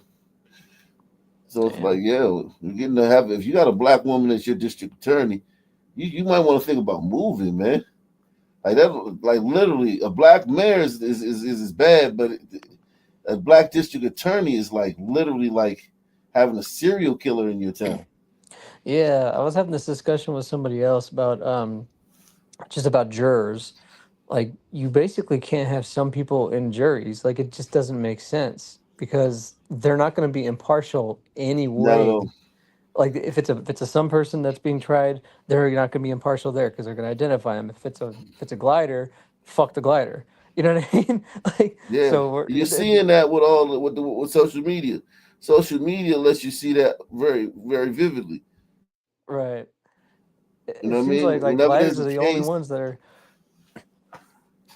It's like yeah, gliders are good. the only ones that are able to kind of, be impartial to a degree at least, or try to, Mm-hmm. It's kind of scary. Yeah, facts. What's going on, Pantheon? Good morning. Good morning. I have a bone to pick with you, Ag. Do you know Go why? ahead. There we go. Because earlier during the week, I was like, okay, Ag has a show. Came on, everyone was in the chat for like an hour. You weren't there. I was like, okay, I'll go back to bed. Did a show, an hour and a half. The next day, you started early, like 2 hours. Then another hour and a half. I said, this guy is tripping me up with his times. What That's why we time haven't is Same. the whole week. during the day? Like what is 2:00 here? What time is it? 7 a.m. No, Oh, what time is it now then? Over it there. is, well, it's 5:32. It's 5:30 in the afternoon? No, morning. No, when it's 2:00 in the afternoon here. Oh, sorry. It's it's 8 p.m. So I think we're an Okay, hour. so yeah, you should have been able to catch the show, man. Yes, but you didn't turn up for like an hour, so I went back to bed. Then when I was getting ready for work, you've done a show for an hour and a half. So that's why you tripped me up for this whole week. So that's why you haven't heard my lovely voice. But I've been trying, great. I've been trying to stay up. I've been trying to get my sleep, situation straight so I wouldn't fall asleep. No, I figured, and I think the shorter shows probably do suit you better. Yeah, the last few days the schedule's been pretty sporadic. That's what I'm saying. Yeah, and I was trying to figure out when you go live, and then I remember a few days ago you wrote, "I'll be live tonight at 11 a.m." And I wrote in the comment, I'm like, 11 a.m.? And then someone replied, he's a sun man. Shit, I'd be fucking dying, dude. Sometimes I forget to change the PM from AM and PM on the thing, but yeah. But it's fine. Just do whatever works for you, and then whoever turns up, we turn up. We always support. So Yeah, salute. Make sure you support the channel via PayPal, Cash App, and Super Chat. Everybody, please hit the like button. And across the nation, policing, use of force, and accountability are making headlines. First, an attorney representing the family of a teen killed by an SLMPD officer now taking that case to court. Morgan Harris is live downtown tonight after hearing why the lawyer says their son should have never been shot. Morgan. Yeah, Sam and Corey, I'm live outside of SLMPD headquarters where tonight the investigation into that case is ongoing. Meanwhile, the attorney of the teen who was killed says that the teen shouldn't have ever been shot. You can't somehow resurrect him, but you can bring it to the public eye. Attorney Albert Watkins is representing the family of Amision Wilkins. Police say in June 2024, officers stopped the 17-year-old along with other juveniles inside a stolen SUV. According to Oh God, another fucking family complaining about a nigga getting. This is not the one in Cincinnati where the father went and killed the cop after. This is another one they're whining about. A bunch of kids in the fucking stolen SUV. Yo, this is so exhausting, man. This is so exhausting. Albert Watkins is representing the family of Amision Wilkins. Police say in June 2024, officers stopped the 17-year-old along with other juveniles inside a stolen SUV. According to SLMPD, Wilkins ran away from police near Whittier and Maffitt, turned and pointed a gun at officers when a Same story, right? Same story. In a stolen car, hop out the stolen car, run on foot, point the gun at the cop, get shot. The only community where it's like, yo, that's the hill they want to die on. We're the only ones like that, man. And we stress the system out. Like, this is how you wear people out, right? So you complain about every goddamn thing. And I mean everything. You like a nagging wife, right? The black people are the nagging wife of the world, right? And then you complain about this as well. That's how we got to where we are today. I think they're the nagging mistress because they're not part of main society. They're an offshoot. they're disruptive to main society, so they're the mistress. In America, we the nagging wife. we got power here, man. This shit is annoying. Like, this is y'all also complaining about this. I think some people expect that if they're in a stolen car, the police they do the automatic number plate reading. They'll notice it's a stolen car, but they make eyes with the driver, just nod at each other and allow them to keep going. That's exactly what they want. Just acknowledge it's a stolen car, but just I'm busy doing my thing. Leave me alone. And the only people that are stealing cars in these cities, because in some people's minds, it's like, well, white kids. No, it's saying nothing to do with white. There's no white kids stealing cars in these cities. It's only your kid. So you can't say, if he was a white kid, it's not a white kid. It's always a black kid in a stolen car, hopping out with a fucking Glock with a extended clip, and fucking running and pointing the gun at the cop. Or even if he's not pointing at the cop, he's like running with it in his hand and shit. But also when they complain, these are not first-time offenders. These are serial offenders. So we're like, oh, he's just 17. Yeah, but he's been stealing cars for at least 6 years. And Pantheon, if you got to do an argument with this dude or dust up, just say, like, like you're grown, you're a woman, right? Yes, and he's a kid. Last time I checked. No, but I'm saying he's a kid. He's a kid and you're a woman. And if you had a minor dust up with him, he would totally cuss your ass out in public Oh, absolutely. and Zero threaten you respect. and all types of shit. This ain't no fucking this ain't no fucking nice guy and shit. This ain't no gentleman. Yeah, he's not saying sorry, ma'am. I'm so sorry. Yeah. No, he will cuss you in front of people too. He ain't gonna he ain't gonna care who around. He'll fight you too. He don't give a fuck if you a woman. He don't give a fuck if a fucking priest is standing there. He'll fuck you up in front of the priest.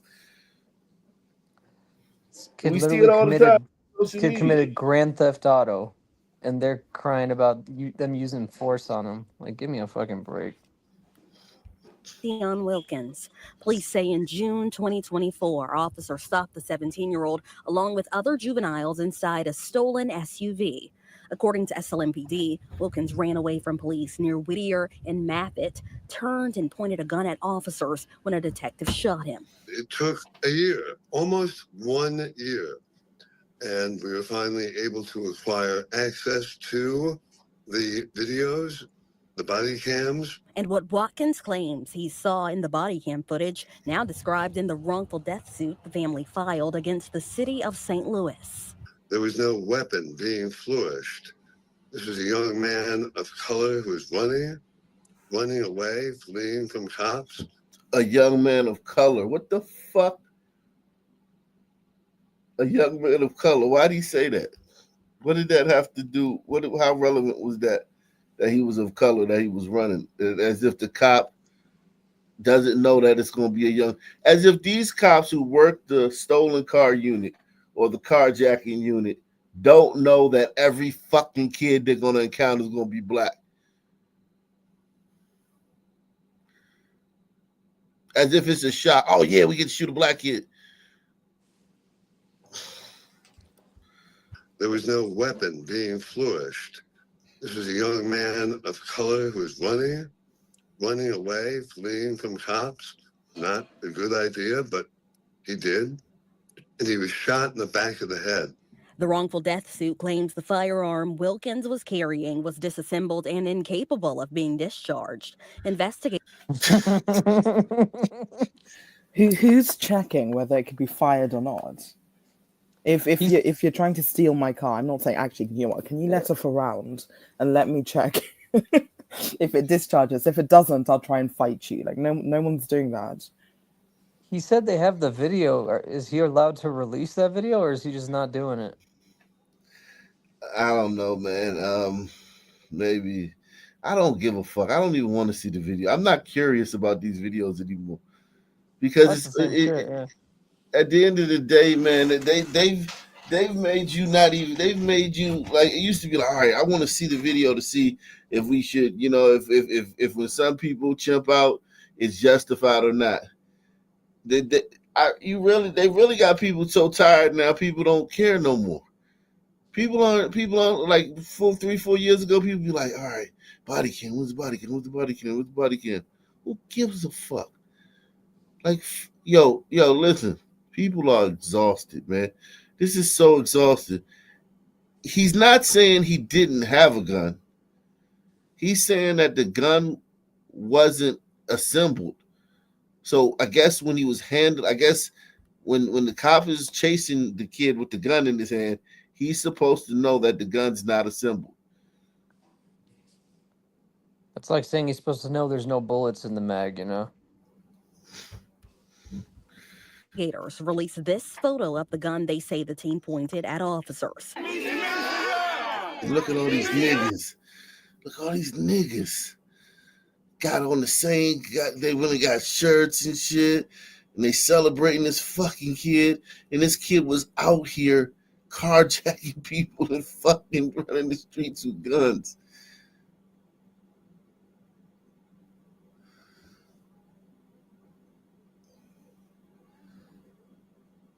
And look at all the males in his family. They're probably, many of them are probably on the same life trajectory or past or were like that when they were young. And many of the women many of the men who these women have had children with were probably, you know, had a similar, you know, upbringing or behavior pattern as he did too. Because that's what it takes to celebrate that this kid for it to be like this, for it to be normal. That's what it takes.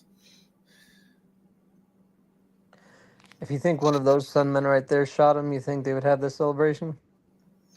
Fuck no. If one of them Sunmen shot him, we would have never heard about the story.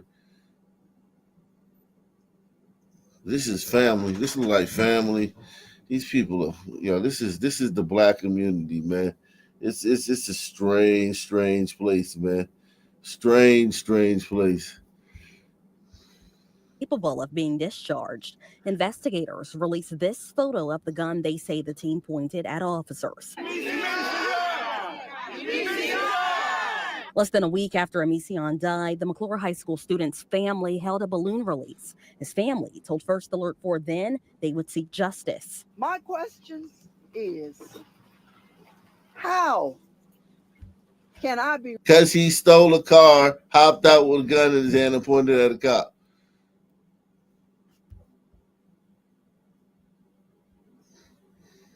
Is how can I be running forward with a gun on you and take 5 bullets in my back? We reached out to SLMPD. Jesus Christ.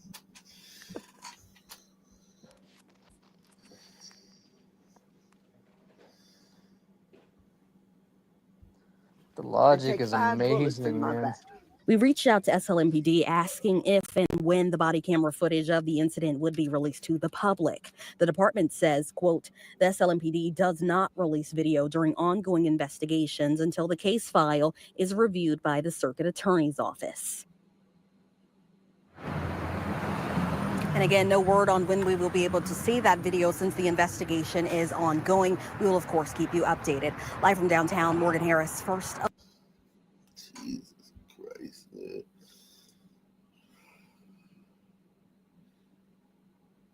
Jesus Christ. They literally wear you out. Also, new developments today following a shooting that killed 2 people and injured 2 others outside the Foot Locker store over the weekend. Yeah, investigators have confirmed a suspect has turned herself in. Fox News' Camilla Miri has the story. Monday afternoon, a 19-year-old woman turns herself in to East Point police, accused of shooting 4 men in front of the Foot Locker store on 8 Mile Saturday afternoon. You just have a whole total community impacted again by another act of senseless violence. 2 of the men died from their injuries, one of them on the scene, the other at a nearby hospital. Investigators say the violence started out as a disagreement between 2 groups of people who knew each other, a fist fight, and then gunshots. We are lucky that no innocent bystanders got hit by a stray bullet. We are very lucky that A South suburban family and community is grieving after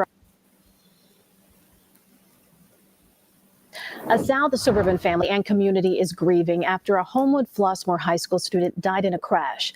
The family just sent 18-year-old Tamaya Lyons off to prom this weekend. Our Sharday Gray is live in Flossmoor, where the family just honored the student. Sharday.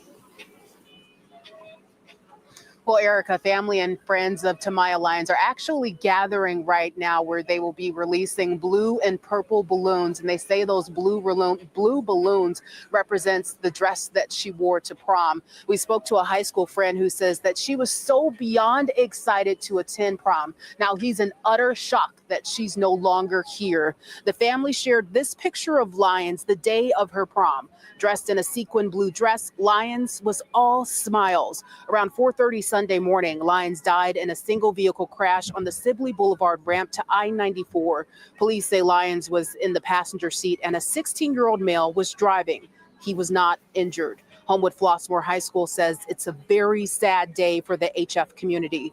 The family says they were just celebrating her send-off. And oh man, so much tragedy, man. Yeah, that's annoying. Because maybe he was distracted or something. Yeah, the young guy driving, you know how it is, man. It's very sad. On a ramp, like when you get on a ramp, even the other day, man, when I was getting on a ramp, I had to slow down because I had to I was going like 50, and then I got on the rev, and I was like, oh shit, let me slow down, because I mean, you gotta, you know how to, when you're turning like that, that's such a stark, sharp curve. It's like, you know, it's just, and, you know, that's just young people, man. KB's in chat. Tonight, a grieving family. What? Who's in? Oh, someone in the back. Oh. Yeah, shout out to Andy Armour, man. Good looking. Andy Armour in the building, man. Salute to Andy No Armour, problem. man. Make sure you hit. Salute to shout out to Deluxe 247, aka Cal Ripken, aka Real MVP, coming through once again. Everyone hit the like button, man. If you haven't hit the like button, take the time right now to hit the like button, man. Smash that like button right now. Huh? I just said please. Oh yeah. Hit the like button, smash the like button.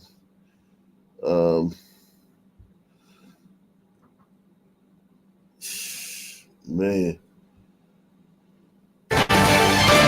New at 10, a mother offers a tragic warning tonight about more and more criminals making their own machine guns. She says the person who shot her son did that, terrorizing and injuring others just standing nearby. And she sat down with our chief investigator, Jessica Gertler, to explain what happened and why she believes the city is in trouble.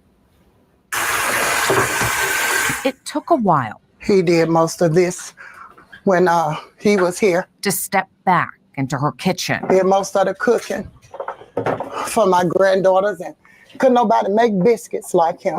The place Deborah Seaton's firstborn thrived. An old blurry video, now all that's left of LaCurtis Waller making pancakes for his little niece. The guys in the neighborhood that was messed up, homeless, he would bring them in my daughter's house, sit them down at the table and feed them. So he was helping everyone. He was helping everybody. It was January 11th. That's crazy. He was bringing them in his sister's house. Yeah. So he didn't have his own house. Problematic. But the thing is, he didn't realize, like, in that community, they don't realize that if you a grown-ass man and you live with your sister, you're homeless. Yes. And it's always a female relative. Yeah. Essentially. Exactly. God. No, you're home. If you're a grown-ass man and you live with your sister, they call that a homosexual. Not on the lease. You are not on the deed or the lease. You are homeless. Homosexual. Homosexual, yeah. You homeless, man. Now, if you're a teenager, it's different. But if you're a grown man in America and you live with a female relative, and I've been there. I'm not subjecting myself on that. I've been there several times throughout the course of my life. It happens. But what I'm saying is, you bringing niggas off the street into her house to eat, and she got kids. That's crazy. But you forget. That's hobosexual activity. The system's against him. He's struggling. He's just a black man in America. Yeah, but that's the best thing they could say about him. It's like they try to. It's like there's got to be something. I know there is. I'm not even gonna say there's got to be. I know there was something better than to tell us about him than that. But black people don't think like other people think. Just like the baby with the Pooh Shiesty mask on in the other story, they don't think like other people. Where it's like, yo, that's not appropriate. Yeah. Let me show a different picture. I had to quote that in the chat. Yo, dude, this baby got a shiesty on. Yeah. It was so funny. Yeah, that was wild. Literally, that's the best picture of a 20-month-old that you can find. Yep. A shiesty in a car, not a car seat. Nothing. They were looking for the one where he was holding the blicky, but they couldn't find it. True. It's all so exhausting, man. There got to be a better story you could have told us about him than this, man. Oh no, there was a Right. best story. He could make biscuits. An old blurry video, now all that's left of LaCurtis Waller making pancakes for his little niece. The guys in the neighborhood that was messed up, homeless, he would bring them in my daughter's house, sit them down at the table and feed them. So he was helping everyone. He was helping everybody. It was January 11th, a Saturday afternoon, when snow that had blanketed Memphis started to melt. Seton was at her daughter's apartment in Orange Mound when she says some woman tried to fight her. Her son saw and tried to intervene. You say something to them, they ready to shoot you. Hold on, what A happened? homeless woman? No, hold on. Blanketed Memphis started to melt. Seton was at her daughter's apartment in Orange Mound when she says some woman tried to fight her. Okay, she said she was at her daughter's house. Where I guess and the son lived there too. Yes. And Was it a and some homeless woman tried. then? Some oh shit, that'd be crazy. But some woman tried to fight her. Okay, so a woman came over there to try to fight her, which is normal in these places. That's why I tell you all the time, like when white women, like when that white woman was on the news, someone I'll say the N-word in front of anybody. Like, yo, do you understand? These black chicks that you think you about to say the N-word in front of have been in 50 brawls, and you pulled some little girl's hair in first grade. It's the last time you've been in a conflict. Like The thing is, they think they're saying the sun word. They're out of their depth. They think they're saying the sun word in front of me, who doesn't care, but instead they're saying it in front of Memphis Mammy, who loves to fight. And they want to. They're fired up to do it. Yeah. But what I'm saying is they won't. They won't. Because you can feel energy. You know what I'm saying? No way. You know you're not about to say that in front of these people. Just They would whisper it. vibration. No, they wouldn't even that. They wouldn't even do that. Her son saw and tried to intervene. You say something to them, they ready to shoot you. Within a matter of seconds, she saw a gun. I knew that this was something powerful. It was so loud, and they was just going everywhere. Time slowed down. It was so many people out there. You should have saw people running for their life. It was children out there. My granddaughter was out there. The panic soon settled. Not The the ringing in her children. ears interrupted. I heard this young man start hollering and screaming, "Man, Kurt Rigging, dead." huh? Her son, lifeless. To see your child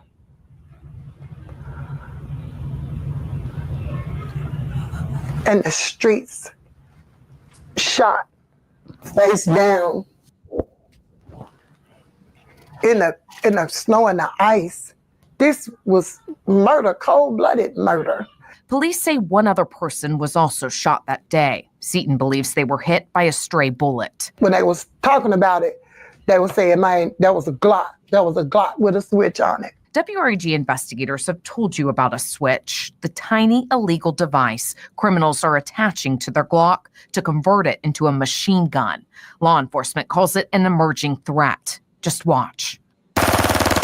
They showed us how hard it is to control even for one of their most experienced shooters. Since 2021, the Memphis Shelby Crime Commission says Memphis police seized more than 500 switches. But despite the danger and destruction they pose, those caught with one were only facing the lowest felony charge at the state level. A bill. Think about it. Think about it. Like, okay, and the people, like she, the hers of this city is the reason that you don't get charged for that, because these are the people that vote in the politicians. This is the vote, like the hers and the sisters and him. They're the adults. They're the voting. They're the voters. If that son man that shot her son was walking down the street and pulled a gun on a cop and the cop killed him, she'd be out protesting. Oh yeah, without a doubt, and wouldn't see anything hypocritical about it either. Is it an emerging threat? Just watch. They showed us how hard it is to control even for one of their most experienced shooters. Since 2021, the Memphis Shelby Crime Commission says Memphis police seized more than 500 switches. But despite the danger and destruction they pose, those caught with one were only facing the lowest felony charge at the state level. A bill is now headed to the governor's desk to change that, increasing the state penalty to a Class C felony. A move one Memphis mother lobbied for. She recently told us her son was shot multiple times by a Glock with a switch attached to it. The doctor had to literally pump his heart with her hands to get him going again. She was forced to say her final goodbye in the hospital's ICU. And I put my hand on his chest until he stopped. And I had to immediately leave the room because I could no longer breathe. I sympathized with her and I said, somebody needs to come together and get something done. Before it keeps happening, before someone else is caught in the path. Our city is in trouble. We are in trouble. Seaton says there must be a call to action. She'd like to see more churches and mentors get involved, intervene in young. No, that ain't how you do it. You do it the way you do it. Yeah, the civil rights movement, Martin Luther King and Malcolm X get all the credit, but you know who the fuck got the civil rights movement? Thurgood Marshall and all those black lawyers. At fucking Brown versus Board of Education, this act, different shit like that. Law cases is what and legally, is how black people won the civil rights movement. It wasn't all this fucking speeches. Those speeches was good, don't get me wrong, but it was the legal fight in the courtroom. I gotta say the switch is a real great deflection from the true problem. Because legislate so they get more years for having a switch. Is that going to change anything? They can stop shooting each other? Absolutely not. Well, here's the thing, but I'm just saying that as a beginning, like legislate that, then legislate this, then legislate that, and to the point where, like, repeat offenders, because you're always gonna have black offenders. The thing you really the only thing you can control is black repeat offenders. And in the black community, repeat offenders commit the lion's share of the crimes. And you can do something about that. Now, you can't stop a nigga from being a nigga, but you can stop a repeat offender. You can actually do it if you lock them up and don't let them out. And that will be done through legally with laws, and you know what I'm saying? They lack the will to do that. Exactly. Young people's lives and start breaking the cycle. Otherwise, she's afraid this will keep happening and will keep destroying families. They took away a good man, a good kid, a good-hearted kid. Her loving son who looked out for his family. But Kurt was the protector of his pride. He protected his grandma. He protected his cousins. Her protector, full of love and mercy. Let me tell you something. Whoever that was, if they'd have shot him and he'd have lived, you know what he would have did? Later on down the road, he would have forgave him. That's how he was. Investigating for your news leader, Jessica Gertler, WREG News Channel 3.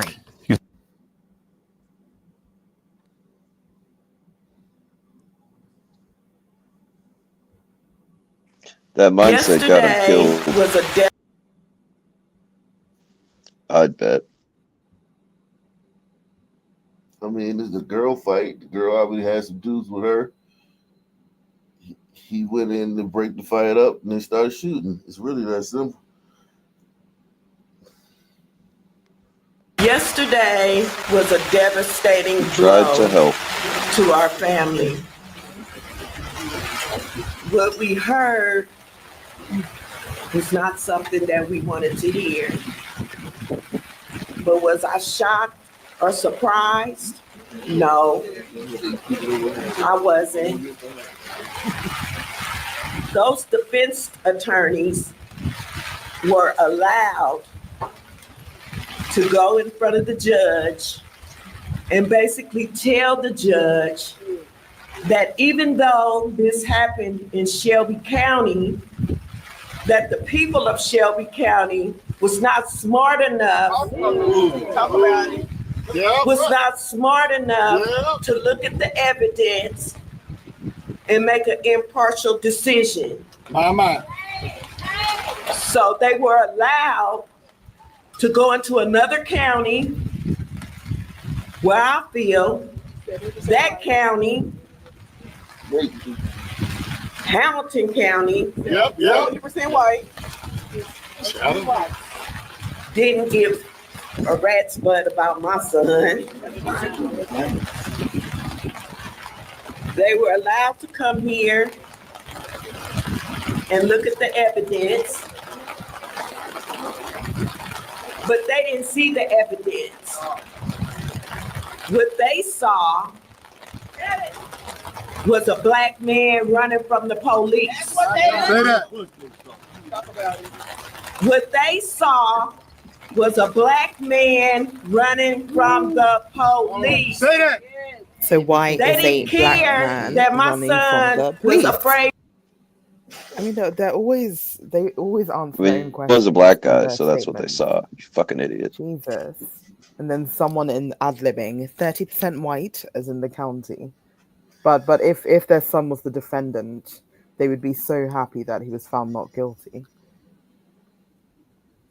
It's always moving the parameters.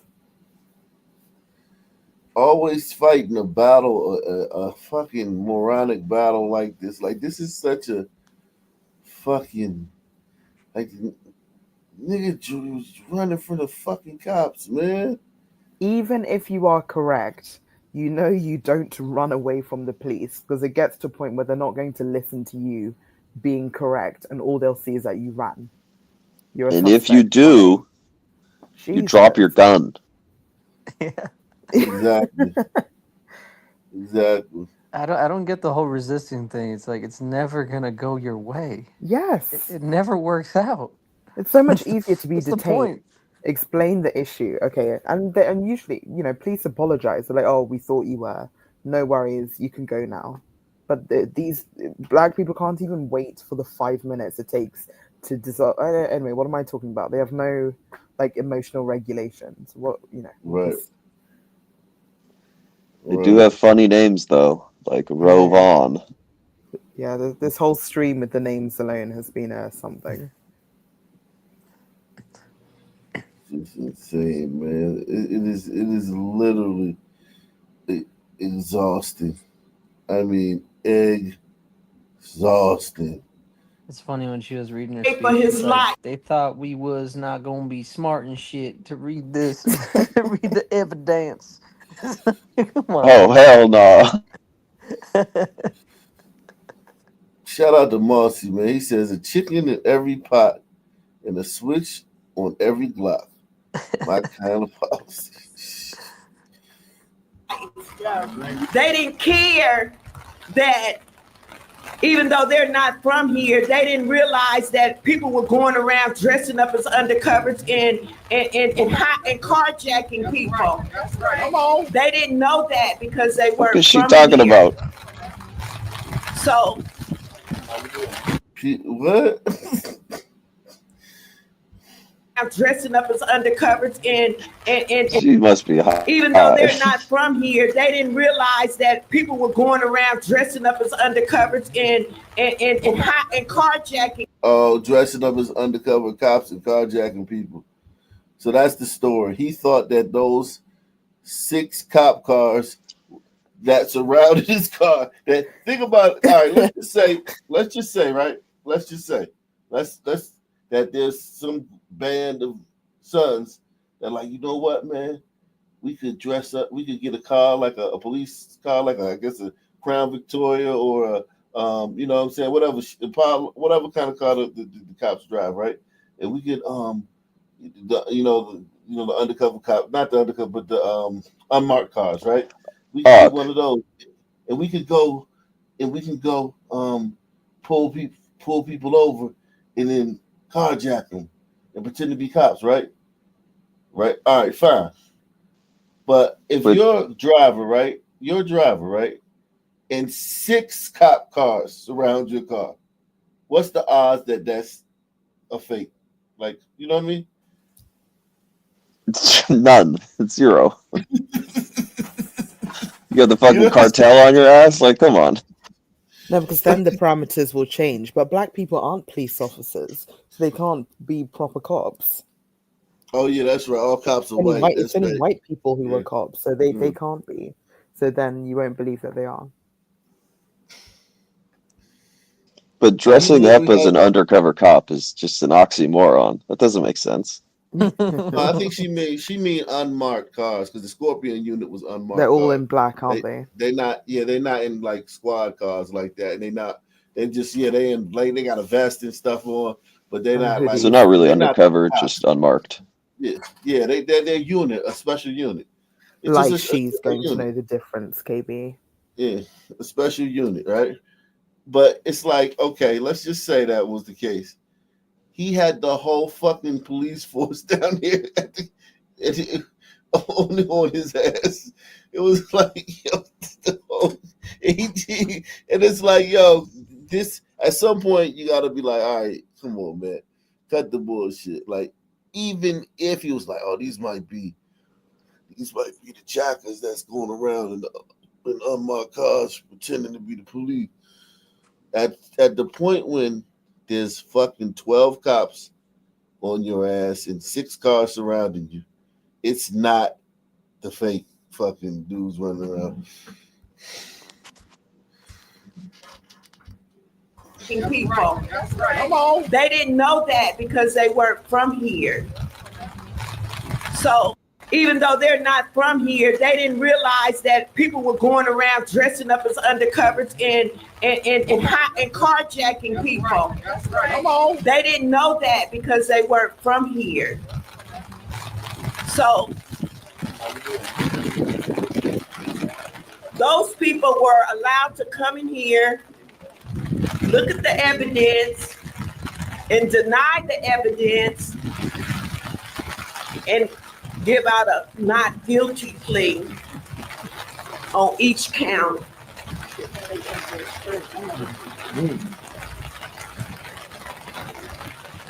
Yesterday, I didn't know what to think. I didn't know what to think. We have gotten so much injustice from this city. Say that. That is ridiculous. Say that. My son was murdered. Hold on. She just said they moved it from this county to another county with white people. And that other county that the case was moved to, is the one that gave them the not guilty verdict. And then she said, we got so much injustice from this city. Oh, I guess she's talking about the Scorpion Squad. Okay, she might be talking about the Scorpion Squad. Okay. That's right. Five Memphis police That's officers. Right. Murdered. He was murdered. Murdered. And 3 of them got off. Because Sound like a rap those song. jurors Murder. decided not to look at the evidence, but only to look at the fact that my son was a black man running from the police.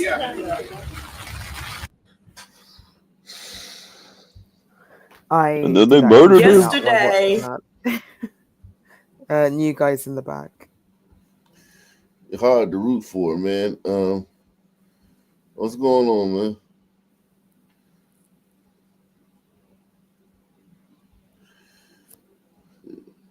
Oh, I think he just went off. These people are hard to root for, man. Whilst you're getting a new video, I did say it in the chat, but I just want to say it audibly. I was just thinking about solutions, and remember that one Sun man who was talking about putting all the gangbangers into like one city and they just battle it out? I think we could work with that. I was It was saying his that idea. we just KB, I'm still trying to say something.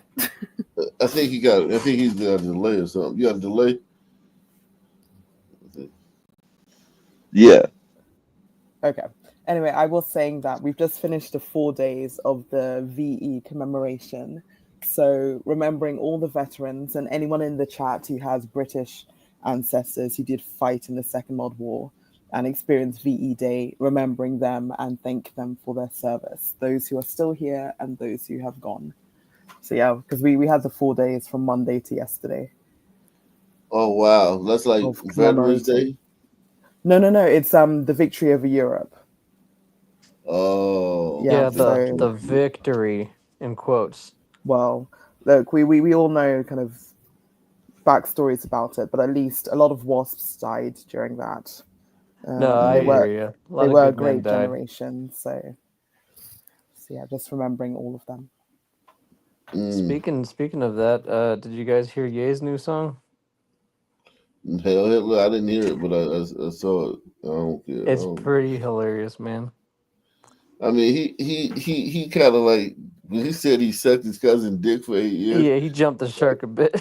That kind of like just like, all right, But he literally has like 30 Sunmen standing side by side, singing in a chorus Heil Hitler over and over again. Wow. Wow. Provocative. He's just trolling at this point. 29-year-old Yasmin Brown is captured by the Shelby County Sheriff's Fugitive Squad at a home in East Memphis. Brown was wanted for breaking into a North Haven home last month, assaulting the homeowner and pepper spraying them. It's unclear why she might have done that. Nonetheless, she's charged with aggravated burglary and assault. Hey, Jasmine. Jasmine. A Tipton County man who served 15 years in prison for child abuse is under arrest again, facing the same charges. 47-year-old Christopher Blue is charged with aggravated child abuse. The sheriff's office says an infant in his car was taken to LeBarner Children's Hospital with physical injuries. They did not say if the child was Blue's or if he was babysitting. Blue is being held on $1 million bond.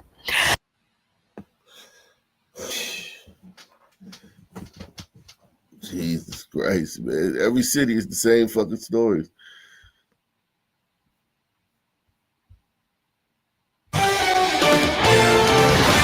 Breaking news first at 10. ICE agents placed an immigration detainer on a man accused of going on a shooting spree in Memphis last month.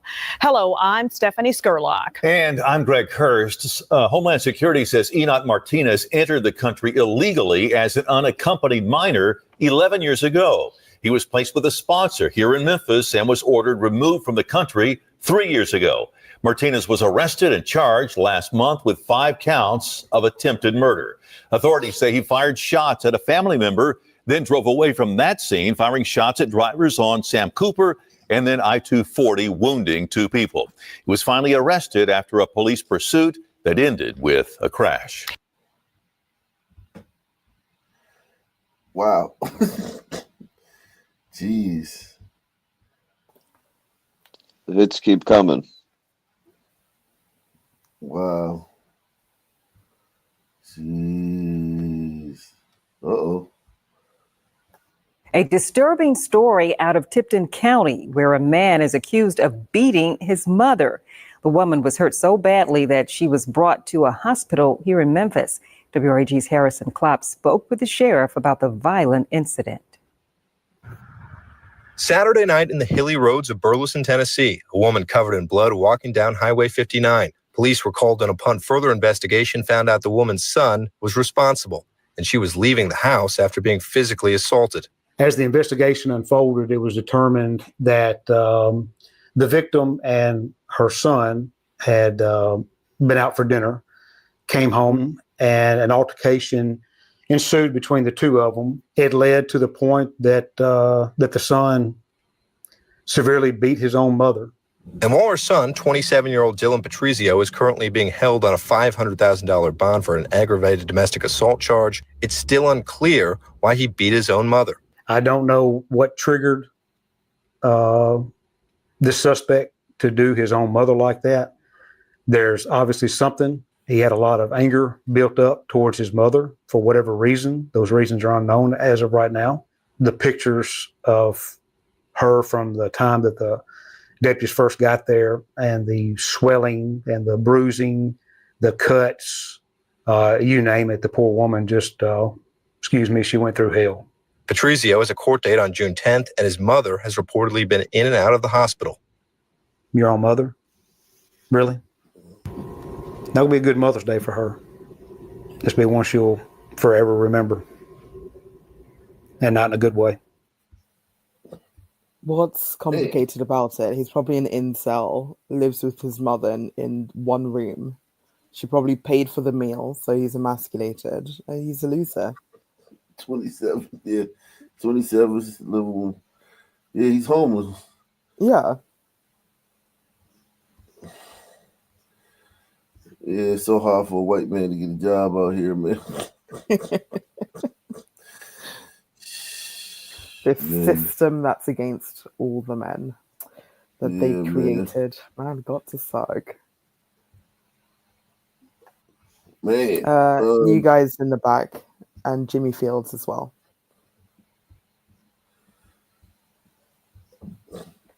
What's up?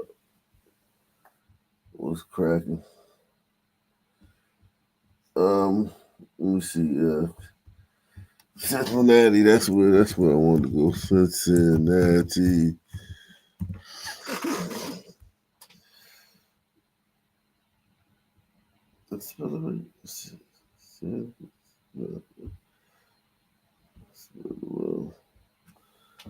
Oh, do the first story. Deputy killed in graduation traffic. Yeah, that was the one who got killed by the fucking. Oh, by the black. Oh, okay. Wow. Yeah. That was him. Your Honor, Rodney Hinton. Thank you. It was tense as Rodney Hinton's family sat in a sea of law enforcement officers who showed up for his bond hearing. As Hinton approached the podium, his brother comes up on the other side, tapping the glass to get his attention. Have a seat. Have a seat. The man refuses to listen. An officer tugs on his shirt to get him to sit down, resulting in chaos inside the gallery and spilling outside into the hall. I just want my brother to see me. Take a breather. Deputies escorted Hinton out for 2 minutes. Once things settled down, he returned to face the judge. Good morning, Mr. Hinton. Good morning. The prosecution called its witness, a Cincinnati police detective who laid out the tragic turn of events on May 2nd. Officer Carl Beebe says Hinton and his family met Chief Tyree at 9:30 Friday morning to review body camera footage of his son, Ryan Hinton's shooting death at the hands of one of her officers the day before. By 10:30, Hinton abruptly left the meeting distraught and so upset family members were concerned about his ability to drive. When he left, he actually left with family members. Beebe says Hinton returns at 12:40 that afternoon to pick up his car and leaves. At 12:49, he returns to a... Think about it. He was in a meeting with the police and watching the body camera of his son going on a police chase, taking the police on the chase, hopping out of the car with a gun in his hand. And whether he pointed it at the cop who shot him or another cop, he's running with a gun. He drops it. He picks it back up. He continues to run, and he's shot. And that pissed him off. Yeah, no frontal lobe, man. Like, it doesn't fucking matter. He would have preferred that he watched the cop get shot and then his son was probably tased and taken in handcuffs rather than his son be shot and killed there and then. He's fine with the shooting as long as it's not his son. Lot before allegedly heading toward UC. Roughly 10 minutes later, Hinton ran over Deputy Larry Henderson, who was directing traffic for UC's graduation. Detectives say based on video footage and witness accounts, it appeared intentional. Were there any evidence of skid marks? No, there were no indications at any point that he tried to brake, stop, or otherwise avoid Deputy Henderson. The prosecution believes Hinton attacked Deputy Henderson because he was the first officer Hinton saw. His defense attorney, Clyde Bennett, argued he was not in the right state of mind. I'm not saying that my client didn't try to intend to do this. That's not my position. I want to make certain that this young man is treated as a mentally ill person and not as a cop killer. I don't think he was a cop killer. I think he was not in his right mind. The prosecution argued Hinton is a risk to law enforcement and the public. The judge They're never in their right mind. Never seen a case like this, denying Hinton bond. Some Hey defense. there, thanks so much for visiting the Local 12 YouTube channel. Click the links, hit subscribe. Yo, how does that caster just like? I was gonna say like, that's a bit too jovial for news. he just pops right up on the screen, pretending like we didn't see the Anyway, on today's other news. Anyway, people who look like me keep killing everyone. Yeah, but they're not cop killers; they're just mentally insane. This one says, Rodney Hinton Jr. needs to be celebrated like Luigi Mangione has been. Cincinnati cops shot and killed his unarmed son, claiming he pointed a gun at them. Typical for these uniformed cowards. The next day, Rodney Hinton Jr. ran over a cop with his car, and the cop died. Biblical shit. He knew those pigs were going to walk away with a paid vacation and be back on the street in uniform in no time. Nothing will change until we make it clear that things are going to change.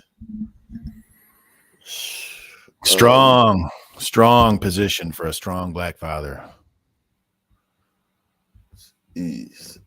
Like, look at, like, they're just so hostile, man. They're like, there's no way you could live with people like this reasonably. Did this kid live with his dad, or was this one of those dads? No way. Yeah. Just on the perimeter, and he decided he was going to step up and do the manly thing and kill a random stranger in an intersection. And he doesn't look very bothered. Like, what do you say? You say they're gonna. Yo, he looks impressed with himself. What do you say though? Like, he'll do 30 years on his head or something like that. Yeah. So it's like, shit. Like the whole prison thing was meant as a deterrent to gliders, but like if we have like this alien population that is not deterred by it, it's like, oh fuck, all right, It's a safe space for them. Yeah, I'm sorry, son. I wasn't part of your life all those years, but when the time came and it was time for me to step up and kill a random stranger who had nothing to do with any part of your life whatsoever, I was there for you. Congratulations. Yeah, and trying to kind of mean mug the police officers and the court officials as if any aspect of what he did was correct. So they got him in a interesting, picture. but not surprising. This is a great black historical figure. Yeah, this is fucking crazy. Harriet Tubman. This is nuts. Who is this one? This one, this is wild. It's got to be AI, right? This is Black Panther. You got Harriet Tubman. Abdul Jamal. Angela Davis back there? What is it? Probably so. Yeah, I think that's probably Angela Davis. Not enough murderers. Needs more murderers. There's no such thing as a senseless murder in that community. It all makes sense. It What all I has also find reasons. interesting is if he wasn't a cop killer, don't some men like make fun of hairlines? Oh yeah, they love doing that. Yeah, so doesn't he have a bad one? Like he would have been made fun of. But it's fine because he's a cop killer, so who cares about his hair? It is kind of funny, too, that he killed a cop that was doing traffic control at like a graduation ceremony for people who didn't end up as carjackers, people who are going to go on to maybe college or, employment and all new lives. Let's crush the guy that's there to provide them safety. It's also exhausted. I mean, this is. Oh, Benny makes a good point. It looks like he fired his initial Juice Crew attorney for that Sun attorney. Because remember, he had the shorter Juice Crew man. And now he has the tall black man. No one said he was smart. Yeah, big mistake. He's going to regret that one. I'll let you know that. You know that famous story of Red Fox? He got rid of all his writers because he wanted to have an black writing staff, you know. And he goes into the first script read that they've written for a script for him, and he reads like, "What the fuck is this shit? Bring me back my Jews." Yeah, definitely, man. Jews wrote all those shows. Good Times, Norman Lear, and a bunch of other Jews. They wrote all those shows. Every black sitcom from the 70s that you love, every word was written by a Jew. Dynamite! What you talking about? Bring it back, my Jews. All that shit. Did you ever see that clip of when Fred Sanford goes to court, and he notices all the people that are waiting to hear their trials and stuff are sitting there, and it's all black people, and on the other side of the bench, on the other side of the rail, it's all a white judge, a white bailiff, a white court recorder, and he goes, "Man, what was this, man? I look around over here, it's all white people over here, and then on this side of the field over here, we got enough niggas to do a Tarzan movie." This is a good impression. I was going to say, fantastic impersonation. Enough niggas to do a Tarzan movie. Fucking killed me. That clip's on YouTube. You can watch it.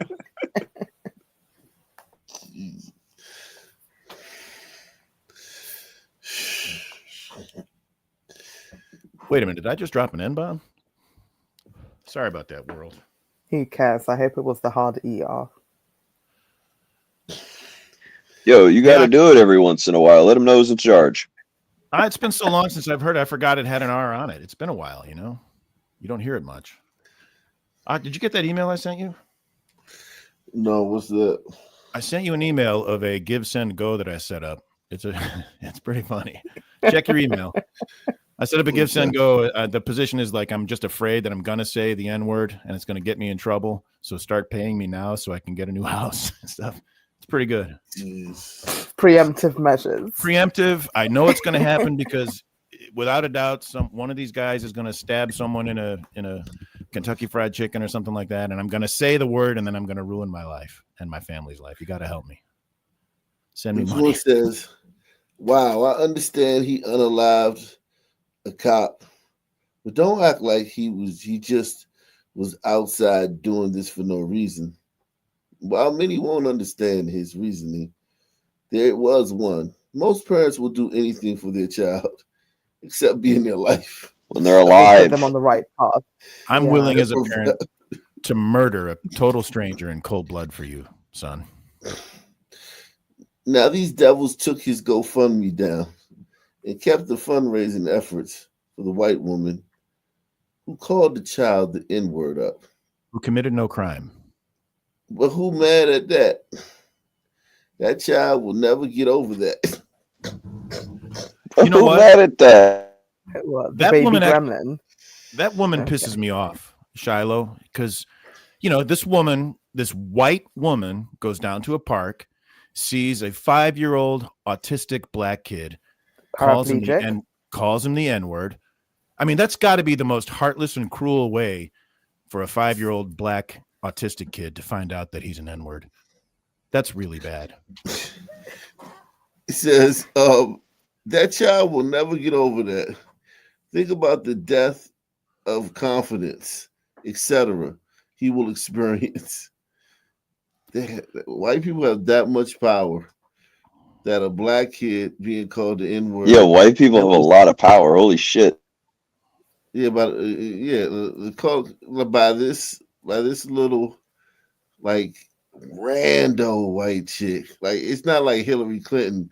It's not like, you know what I'm saying, he was like some scholar that was invited to the White House and Hillary Clinton was his hero, and then she was like, "Get this N-word out of here." Like, it's like, yo, some random white chick is a random fucking interaction called him a son turd, and then he's supposed to be what does he say? That child will never get over that. Think about the death of confidence, etc. he will experience. That's not easy to get over. Just like Rodney will never see his son again. So she's comparing the feeling that black kid in the park had with the feeling of Rodney with his son dead. She's comparing both of those, juxtaposing them. Then she dropped the Bible verse.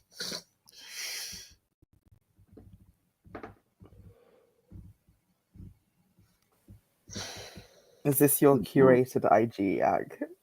Oh no, that's a glitch, man. The one. Sometimes we get a Did I sneak read peek. that right?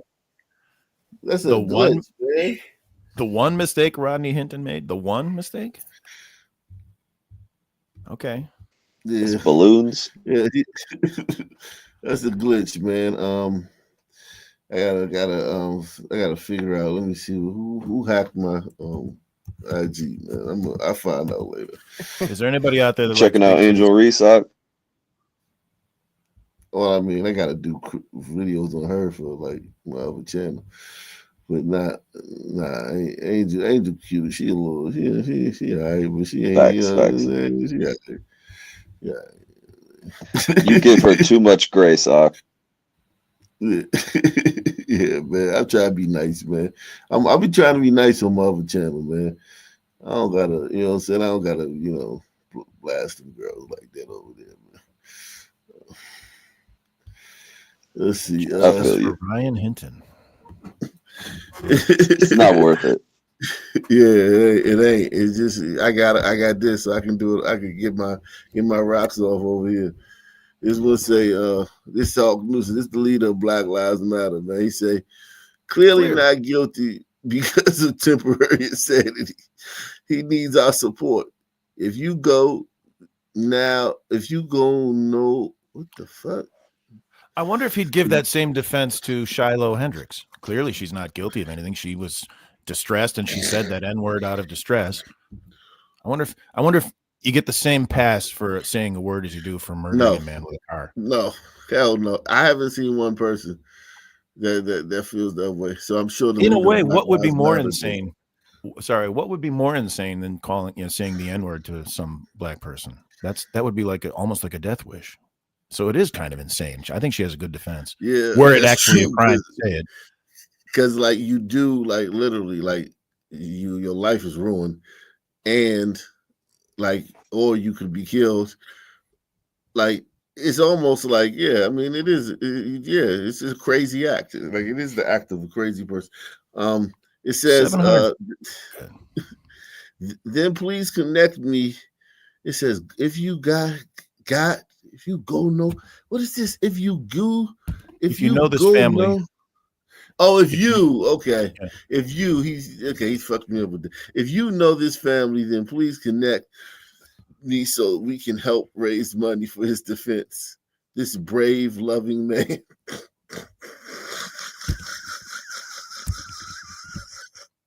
Bro, they're impossible, man. They're they're just awful.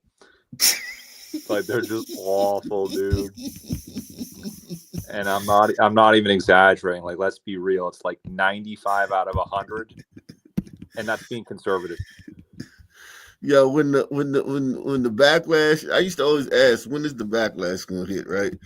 Used to always ask that question, man. I think we on the verge, man. Low key, every group in society just secretly despises some people, and they're just not really allowed to say it out loud. Yeah. You don't think this is going to blow over? Nah. Because here's the thing. This is the problem, right? So you got an issue right now. So black people, remember how I told you, the interaction starts when you respond, right? So if a black person, let's just hyperbolic, right? Black person hog spits in your face. You say, man, what the fuck? Oh, damn, who you yelling at? You dig what I'm saying? It starts when you respond. The thing they did to you doesn't matter, right? So in black people's mind, the Shiloh Hendrix GoFundMe, Gibson Go, is not in response to the Karmelo Anthony Gibson Go. That's just white people being racist. Yeah, basically. So now, so because white people were racist, with the Shiloh Hendrix go, they're going to support Rodney Hinton, the cop killer. Do you think it's because they're unaware of it, or they're unable to make the connection? Well, it's kind of like it's a childlike reaction that you're gonna like. It's like, you know what I'm saying. So it's like the lack of accountability. You know how children they're not accountable, so they're not gonna really like see what they did, and they're gonna go tit for tat. Which it's like gonna be a tit for tat thing, but you started it. Like this is basically like y'all started this. So now when white people come back with their thing, that's not in reaction to Rodney Hinton. That's just white people being racist. Yeah, I gotta point out that Rodney Hinton just such a lazy cop killing. You know, like all these some people are saying it's such a great reason to do it, but you just hit a random fucking traffic.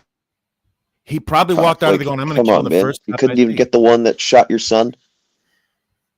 I'm sure he was not even thinking. Just in the back of his head, it's just pounding like a drum. Kill the first cop you see.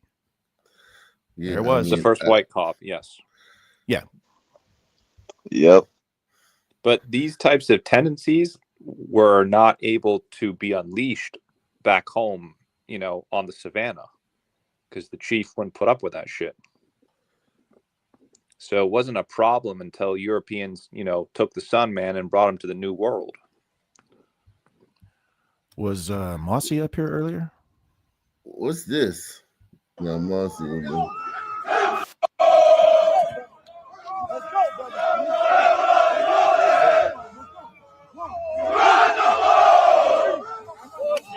Black man. Israelite.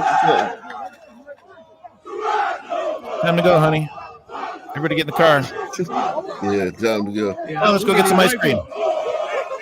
Scared of motherfucker. We'll watch this later in the news. Hurry up. Get in the car.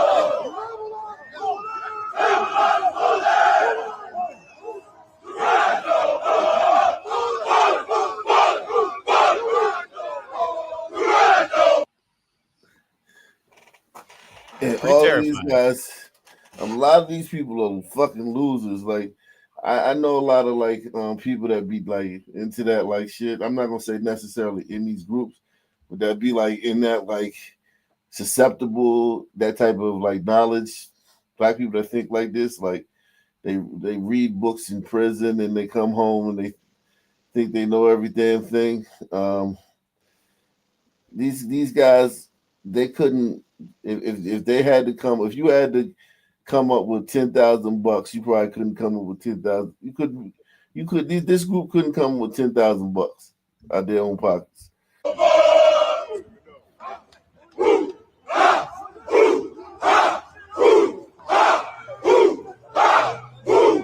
Booga booga.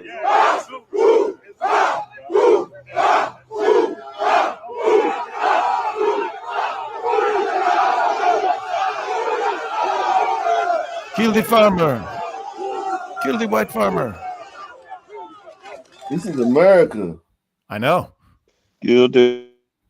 This is America right here, Jack. So those are the black is like, what is the black Israelite? What's their main issue? Like, are they mad that the Juice Crew stole them, or like what's their problem? You know what? I'm not sure, man. I really don't know their origin, but I do know that like it's a way to like do prison. It's a way like it's a way to like be somebody in the black community. Like you could be like, you could just join them like it's a title, a deed almost. Well, it's kind of like, I guess, goth or something. You know what I'm saying? You have white people that are goth. Like it's just like being something, and it's trust me, like that. It's not like something that you see every like the people we see in these videos. You notice none of them are Israelites. Did you say it was like being goth? I mean, like how like you got like fringe shit. Yeah, no. I think it's a really funny observation. It's like Yeah. It's like Yeah, it's just just something some loser would do that would just, or some geek that would just, or suburban black somebody kids, going maybe. through a phase, or somebody through it's a phase too. Like, you know what I'm saying? It could be a phase in your life too. Like you could. They haven't gotten laid yet. I know these dudes getting laid, but what I'm saying is like as far as it's a phase. Like, you know what I'm saying? It could be like something you get into. Like, I was a 5% at one point. You know what I'm saying? Nations of Gods and Earths. You know what I'm saying? I was 5% at one point. It's something that you just get into. Like I know some people that have been Rastafarian. That's kind of sick. You never know. You never know they had been Rastafarian before. So you it's know like what I'm saying? you go to prison and then you get kind of into one of those kind of black militant things, and then maybe you do that for 5 or 10 years, and then maybe you calm down later. Or you go to college too. Right. Prison and college you could get into them either place. Did you see the You know what I'm videos saying? of that black Greek fraternity where they're like jumping all over the place on college campus? Oh, a mega sci-fi. Even I know them. The purple and gold ones, right? Yeah. Yeah. Wait, but yeah. Even I know that they're the craziest. I thought 5% was a prison gang. Is it not a prison gang?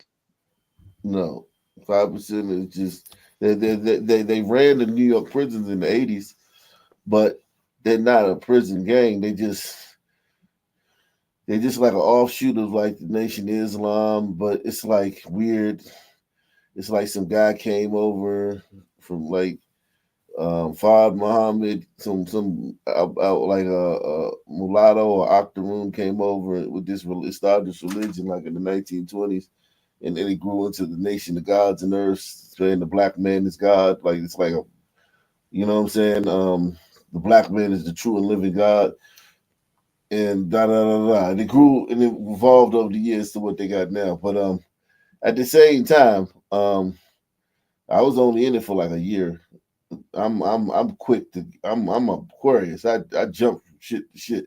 So I was only in it for like a year. So That's not quick enough a year. Yeah, I Salute. 1 week. I get in and get out. I'll stick around for a lot of that shit for so long. It's but like joining Kiwanis or something.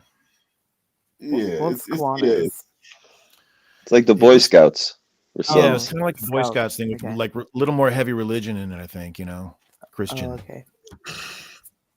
So since I joined the panel, I've started saving some Instagram posts. They're kind of half Desert Demons, half Sun. So I've put some Sun Instagram links in the back chat, which I thought you'd find interesting. Okay. If you wouldn't mind. Okay. Yeah, it's like I don't know, man. They're in DC. They pick corners in DC and do their preaching and stuff. But I never met one. I never like been friends with one or nothing like that. I never like was homeboys with one, a black Israelite or anything like that. It's just you just see them on the corners with their speakers and they preaching and harassing white people when they walk by and shit and stuff like that. But like I'm not gonna sit here and act like they're like as like mainstream in the community as the YNs or nothing like that. You know what I'm saying? They're not mainstream like that. They're like I don't know. I'm trying to find a video on them. Yeah, but the Sun's inability to organize. No, Suns can organize. I don't think there's a faster organization of Suns than if a family member has died and you need to get a T-shirt out in the next 12 hours. That's very fast organization. They're able to print, hand them out to family members, and all be at the balloon release wearing those T-shirts. Yeah, that's it's true. a real shitty T-shirt. Yeah, but still, the quickness. Like, how do we get that quickness from that into main society? They're Some always very woman quick in the family does it. Some woman drives in around, Florida. drops. Anyway, they all live together. So Do you think that's his No, son's? you get the shirt when you come to the movie. When you show up the movie, they give you the shirt. Yeah. Let's see this one.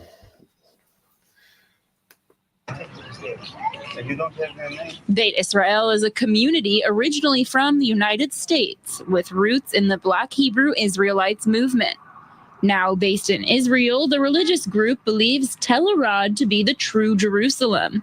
These are the people of the book. That's right. Even in The Israeli government, however, They're really does not overdoing recognize it. Tel Arad as a holy site. the book. That's right. There's no The Israeli ATMs government, in Tel however, Arad. does not recognize Tel Arad as a holy site. Israel have a law. It says Israel, so they're in Israel. Okay, these ones are in Israel. They went to Israel. Are they gonna kick the Jews out? True Jerusalem. These are the people of the book. That's right. Even in The Israeli government, however, does not recognize Tel Arad as a holy site. Israel have a law. You see, that indicates that if you have a holy place within the land of Israel, that you should be able to visit there freely, you see, without having to pay entry for it. So because of that, we want what everybody else, what every other community have in Israel. We want our people that's coming from America, our people that live here in Israel, we want them to be able to enter into the holy place.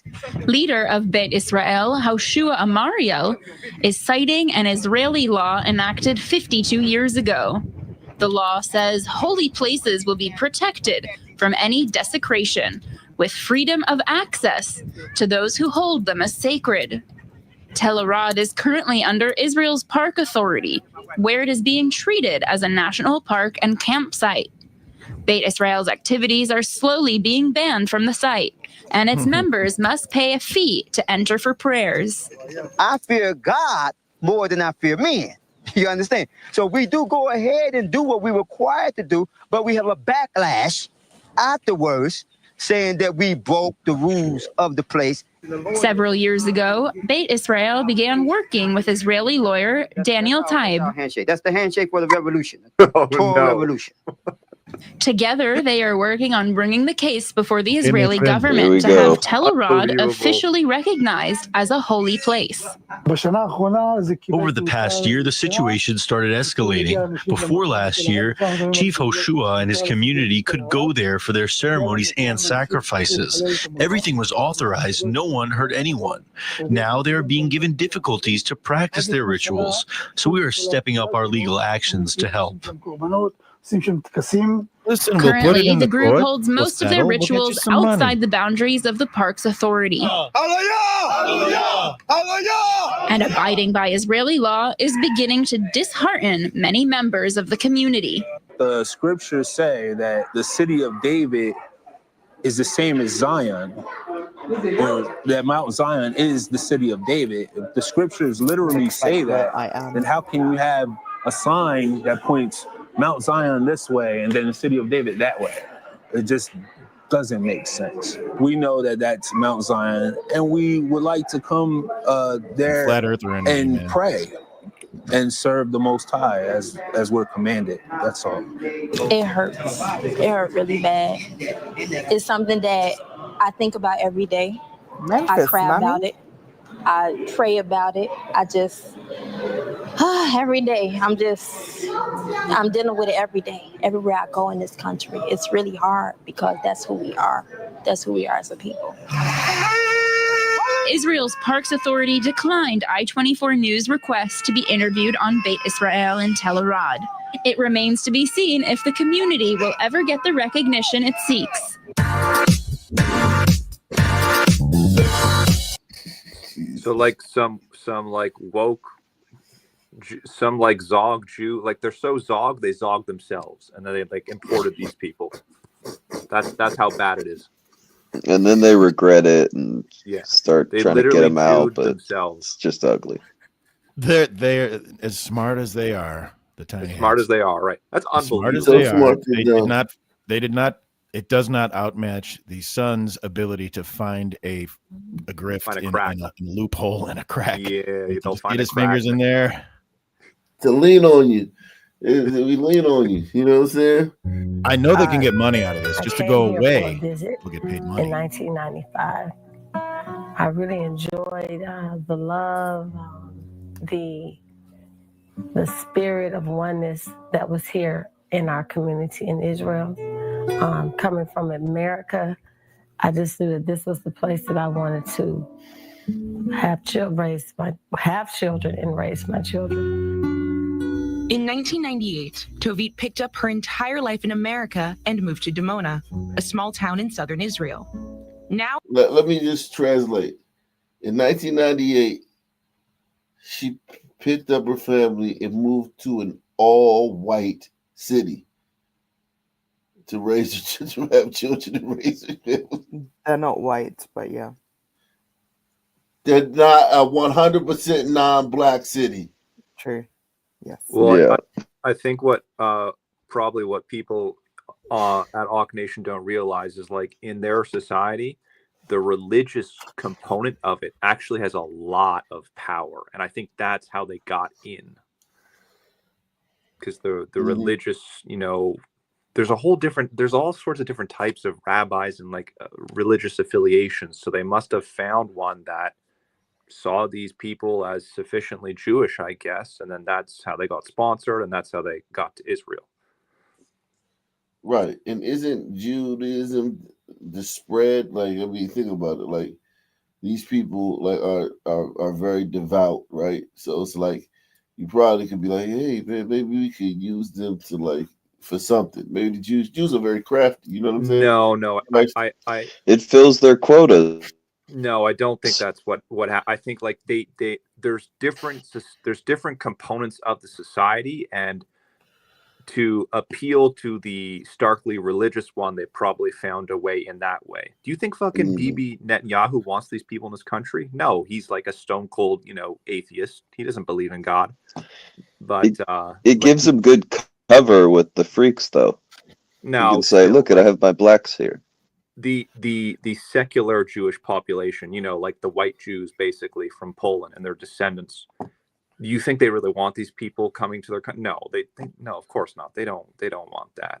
So you think these people are these people, the ones that settled here in like the 1890s to the time after World War? You think that they're from Poland? Like the Jews that finessed the Arabs, kicked them out, are like the Polish, German, Lithuanian, Russian, like that's where those people come from. Right. So they're Khazarians. No, that's a bunch of bullshit. It's not true.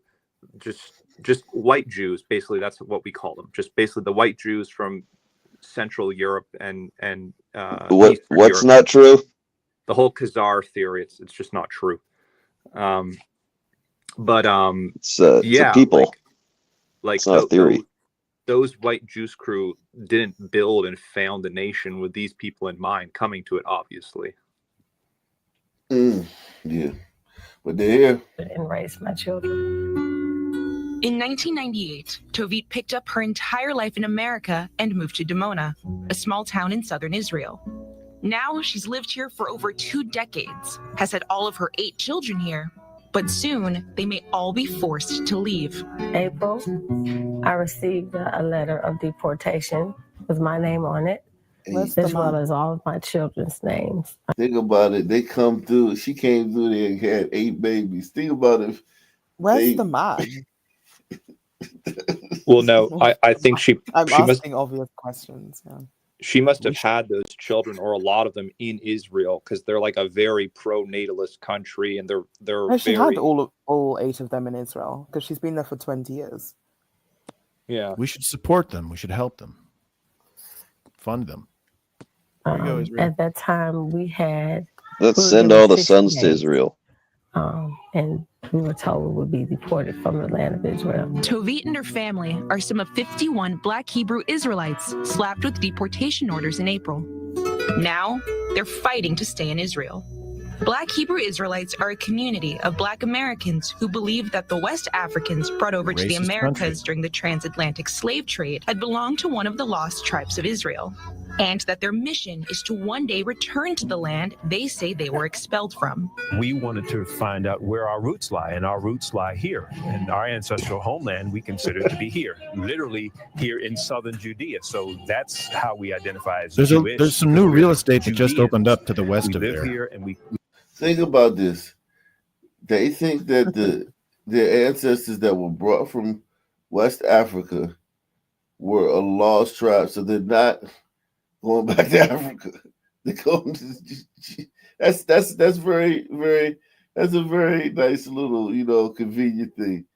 Yeah, we're from West Africa, but we were a lost tribe from Judea. So we going back to Judea. It's very, very, very convenient. we say that that's our tribal affiliation. Around the early 1970s, Black Hebrew Israelites began trickling into Israel on tourist visas, where they established an urban kibbutz known as the Village of Peace in Dimona. Neither Israel nor any of the state's religious bodies recognize Black Hebrew Israelites as Jewish, disqualifying them from citizenship under the law of return. Agreements have been reached over time, allowing members of the community to gain long-term resident status in return for children serving in the IDF. Now, the Dimona community is thriving 3,000 members strong, but not everyone is reaping the benefits. We really had wanted to get some resolution on their cases, but we never were able to get the cooperation because different governments came in and it was such a hot potato, nobody wanted to deal with it. So they kicked it up the road. And so when the Ministry of Interior signed or sent the letters to these individuals, it was like, why are you doing this now? And all of a sudden they wanted to act as if they had discovered us, discovered these brothers and sisters living here. And we had let them know that they were living here. Unlike Tovit, this Dimona resident didn't find the Black Hebrew Israelite community. She was born into it. I was born and raised in Israel. I was taken to the States against my will at the age of 14 by my parents, of course. And ever since I left, I always wanted to make it back. After moving to the United States with her parents at 14, she only had one dream: make it back to Israel. When my feet stepped here, I was free. I was like, I'm home. This is it. I can move. Now, she and her American husband live in Dimona with their 6 children, where they keep Shabbat, observe all the Jewish holidays. These sisters is dropping a lot of babies over there, man. And follow the Torah.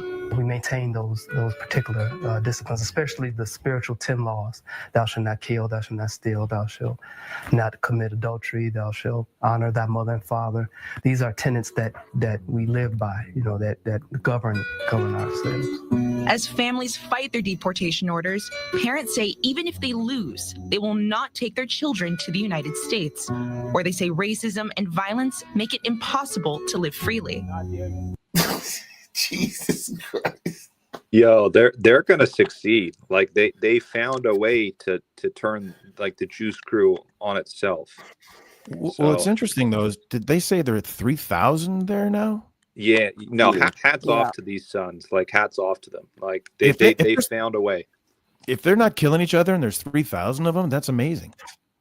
Let's just be happy they left America. I think we win this one, right? Yeah, that's unbelievable. But where they say racism and violence. It like there just is an element of that society where perhaps you would describe them as genuinely not racist. Like they're most interested in, do you follow the Torah or not? And if you do, and it appears these folks do, then you're Jewish, and then so you can find one of those lawyers to help you stay. Hey. Make it impossible to live freely, even though their children's movements in Israel remain severely restricted into adulthood. Akimiel was born into Israel without any legal status, working odd jobs to pay the bills, and watching his peers live his dream of joining the IDF. I had a few lawyers, and he was trying to get me into the army, into the military. I decided I wanted to be a pilot. The same day my teacher told me, I'm not going to be what I want. I said, I'm going to be a pilot. And I walked out the class. I left. On my graduation day, I definitely had to express myself to that teacher. But I'm still on my way. All 51 cases are set to be tried separately, where each slated deportee will argue for their right to stay in Israel. Do you know what you're going to do if you lose the court cases? I'm going to live. I'm going to live. I mean, if that is the next chapter on our journey as a family, we're going to, we'll deal with it. It's a matter of the fact of spending money, whatever the case is, the years, the time, I'm going to do it. In 8th grade, I decided nobody is going to stop me. And this is my home. Like, this is all I know. It's all I know. Salute to Cindy Minnie. Says refer to Nichols. Jury was pulled from Chattanooga. Yeah, we covered that. Salute. Saverick says, yo, I suggested a possible solution years ago. The philosophy of this solution is based on an old movie called Old Yeller. Jesus Christ. Where rabies and gets put down with his shotty behind the shit. Jeez. Saverick's the savage. I have IG links. Like the first link is literally a 5-year-old nigga. Jeez. Literally. You sure he's 5? Yeah, well, I want everyone to see. Could he perhaps be 12 or 13? No, but this one actually looks like 4 or 5. Oh man. It's the first one in the back chat, I think. So I put a few down. Yeah, look. Okay, let me turn. Let me start this over. Do with this, man. Tell me. Listen to this. Naughty. Naughty? How old are you? 5. Why is your name Naughty? Because I smoke this whole hood. This is my hood. You're not supposed to be a thug at 5. I don't give a fuck, bro. This is what I live at. I live in this project. Like, gay, smoking on tags. Bro, you're This all us. This all you smoking on dead. You smoking on dead at 5 years old? And who the fuck is his big cousins, his brothers, whoever, his parents? He probably telling his mom, shut the fuck up. Who is the big homies? Who is the older people that's in that projects that's allowing him to talk like that without his whole chest caved in? Go sit the fuck down. What a stupid question. You know what that kid needs? When we grew up, man, we were scared of our parents. The parents are scared of these kids. They want to be the homie. They want to be cool with their kids. I think he figured it out. I can imagine how he acting in school. He talking about he's smoking on dead. Are you dumb? I think what that kid needs is he needs like a, like a 35-year-old tattooed blonde woman to call him a bad word. And that'll straighten him out, because it's the worst thing you can do to a kid that age is to let him know that word is out there. That he needs a white that would be the death of his confidence. That's true. That's true. He needs to get Shiloh. Because everybody steal everything.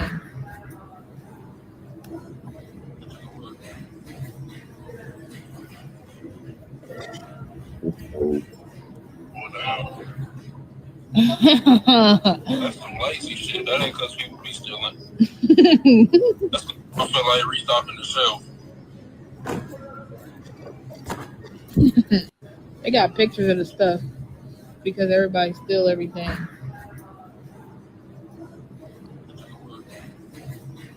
Food desert.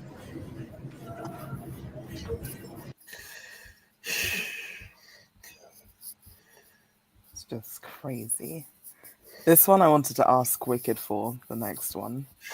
Whew.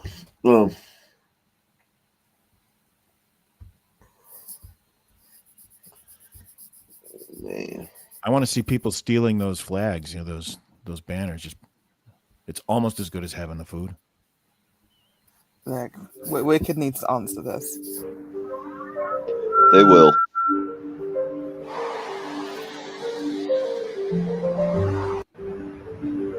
Living on top of the bus.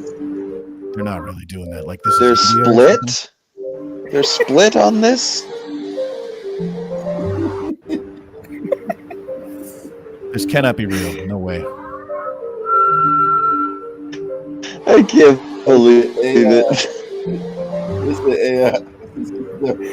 I don't think funny. it's AI. I think it's real. Gotta be. We would have heard about that. We would have heard No. about that. We definitely heard about that. That's Locals are crazy. split. Shouldn't we fund their camping up there?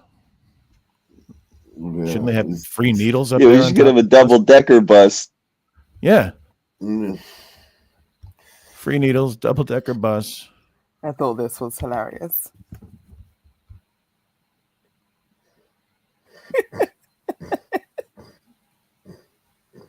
What? Go. They're all stolen.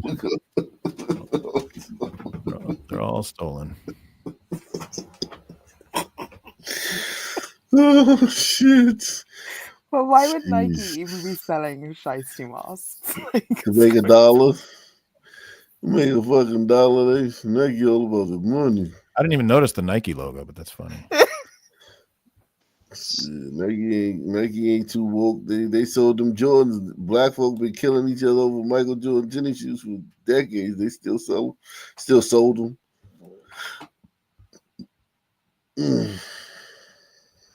What a great legacy to have a criminal's face mask kind of remembered by your name, the shiesty mask, you know? That's kind of a nice legacy. It's not a gold record, but He'll be home it's pretty soon. cool. I think Shiesty will be home next year. Who's Shiesty? And then he'll be dead a year after. Only imagine how scared that black people must make white people, because niggas make me nervous too. You know, I can only imagine how scared that black people must make white people, because niggas make me nervous too. You know, I can Fresh take. Without a doubt. Is he autistic? Yeah, everybody lets Love you it. know I that. love that shit. Oh man. Everybody knows that shit. Man. He's just willing to say it. Who's this? Vive la France. Yikes. Angry Frenchmen chase off police. The Frenchmen are really getting out of control. Yeah, I know. French locals. The Congolese. Jeez. When was the last time anyone saw a Swede, a real one, in real life? They're gone. I went last year. The gliders are disappearing, man. It's happening in real time. There was enough, but you were seeing hijabis and like darker in quotation marks Swedes are extinct. But there was still enough kind of blonde Aryan ones, so I was happy. I was like, yes, this is Stockholm. Finns are next. But I know Malmo is completely desert demon land. I think you're getting AI a lot, man. This next one looks like AI. It's a bit, but so he's a Nigerian scammer. He's a Nigerian pastor, scammer, and but he has all these young people like a drug lord or some shit. That's AI. He walks around with cars, but he does have the cars, and he's always like George Wallace. No, this is AI, man. He looks like George Wallace. The back bit is AI, but he is actually a true person. So I know he's a person. You would tell he's real, but everything else is AI. All the cars and everything. You know how you know it's AI? No idea. I was just trying to show you who he is. But you can tell it's AI. So he got in trouble for scamming a lot of young people because he got them to come to his church and then was basically using all the money to shop and buy cars, and he's always on IG. But yeah, no. So anytime I see Instagram videos which I think of like interest, they go into my ACK folder. You now have an ACK folder on my Instagram ACK, so be proud. Okay, great. You gotta get more. Like you gotta know when it's AI. Like just up my watch. game. Okay. Just watch. Like for instance, like think about it, man. This black guy right here. Get the fuck out of here, man. Nobody's but I don't twerking. care. I found a 5-year-old nigger. I'm very happy. The caption itself is suspect. What was the caption? Have you seen white movements in any African country? Like, it sounds like a question a robot came up with. Oh man, What African country is it supposed to be? That's not an African country. Afghanistan. I don't know what one are they trying to pretend it is, but I'm asking. That looks like Europe somewhere. Like, No, I that's don't Regent know. Street, London. London, okay, that's London. Yeah, is UK Europe or is it not Europe? Don't ask stupid questions, Zach. No, I'm saying like they did Brexit. No, what I'm saying is yeah. Like, do y'all consider yourself Europe or y'all just your own thing? No, we're still Europeans, but we've always considered ourselves like separate. Okay. So we always say like mainland Europe if you're in the UK. Okay. Yeah. Let's see. Wow. Let's see what's happening here in the news.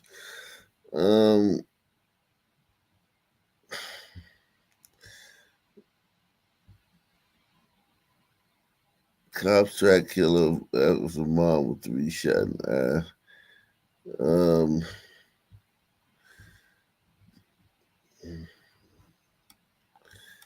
The Pope, fuck the Pope. For some reason, I just don't care who the Pope is. It just doesn't like pique my curiosity at all. Not at all. Nothing about that story. That's good. It's crazy. Crustaceans. We can talk about that. Oh yeah, I had some. That's what I meant to do. Twitter. What about the son who shot the? What was that? You talking about the prankster? Nah, let me get into this. And I saw you did the 23-year-old who got killed by her 40-year-old roommate. The 23-year-old British girl in Texas. He was 1 week away from graduating. I haven't heard it called black fatigue. There's an interesting Is that the word they phrase use? going around these days. It's called black fatigue. When I heard that shit, I started laughing because I've been had black fatigue. The ghetto ratchet bullshit. All the random acts of violence. Black fatigue is some real shit. Y'all ain't ready for what you asking for. You're not ready for that race war. Especially with the Karmelo Anthony thing. That was some degenerate punk bullshit. He's a coward, period. I don't give a fuck. He's a fucking coward. I have black fatigue too, and so do the rest of the black people. And what it should be called is nigga fatigue. Oh man. Georgia team allegedly helped murder his football teammate, then played in the state championship game, honoring him just days later. Jesus. Holy shit. He actually held the jersey. That's death penalty shit. That's dark, yeah. That's cold, man. Get rid of him. Is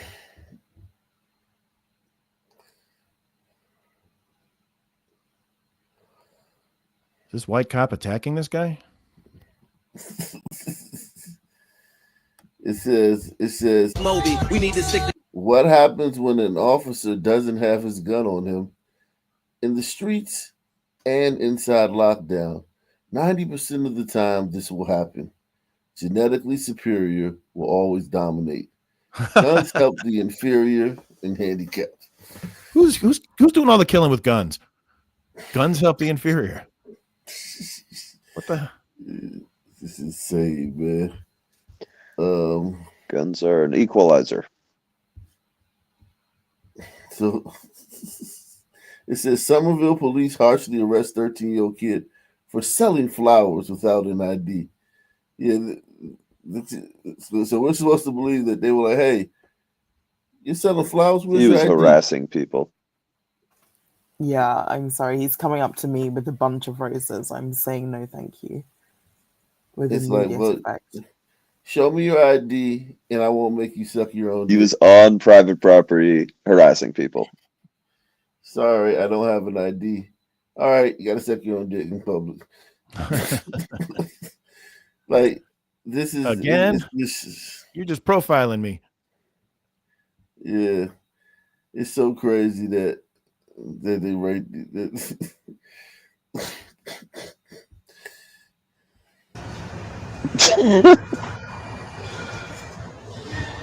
As if like this is a normal arrest, as if like this is what happens when you get arrested.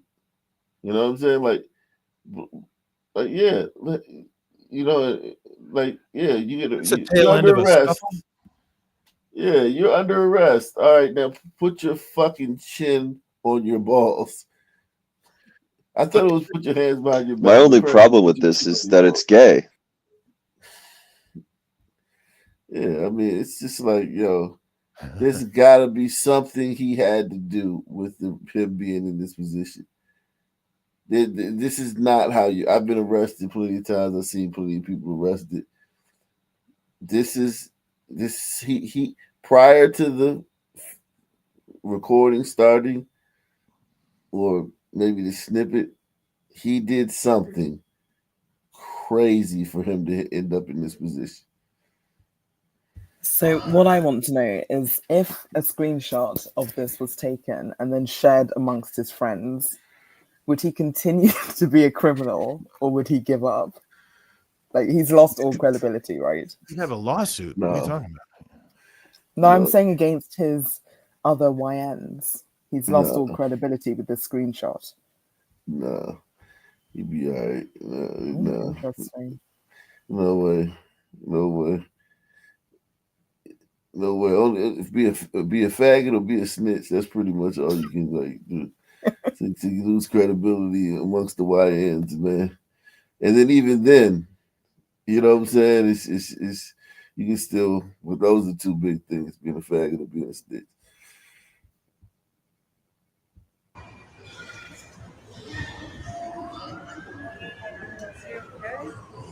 Think about this. He's still fighting because the other cop can't put his.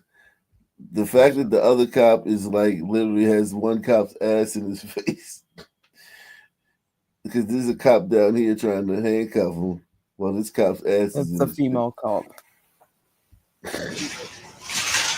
What's he just what they call it? She give him the booty head. Hey, this glider cop. Arrested though? I don't know. But This cop has end fatigue for sure. Everyone does. It literally goes without saying nowadays. You gotta have it. You gotta be fatigued, man. We did that the other day.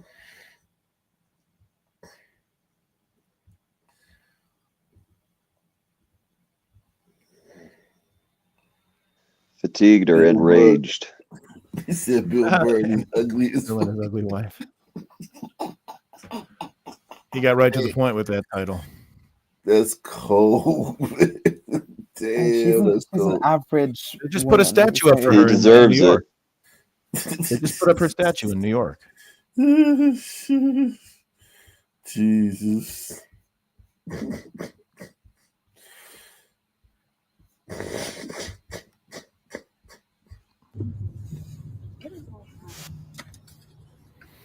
I didn't see. I thought your windows was just down. I had it down because it was broken. Did you steal anything out of here? No, no. There's nothing you can take. He's stepping on shoes and shit. Come on. That's so dangerous, though. Because I would have shot him. I'm so sorry. I would have. It scared the fuck out of me. Come on, baby. You can put your shirt and stuff on. You can have my sister late for work. You all in the car. You ain't supposed to be in here. Wear your shoes. You got all your shit. Okay. Wait, he was just sleeping in her car? She's Absolutely incredibly not. calm. I was going to say. But he posted up like, what? We would have caught the police. I'm saying, what if a white person, somebody else would have caught the police on you? She's going to give him her number. Do you want to get dropped off at a shelter? Absolutely not. Huh? You what? I really been in and out of shelter. How old are you? They're dating now. So why you just want to go back to a shelter so you can get you a job and get your stuff together? Why you can't go home? No. Why? Because they really kicked me out because something happened in childhood. Like, so I really ended up successful. Dude, are you on drugs? No. I'm just asking. Ching. Do you say he's successful? All right, don't. These cars right here, don't do that. Nobody car. You don't want to get yourself caught up. The fact that she's not going to get that car fumigated is disturbing me. Right. That was remarkably calm. Right. See, there goes that angry black woman stereotype blown to bits. Well, he didn't do nothing. Ooh. Man.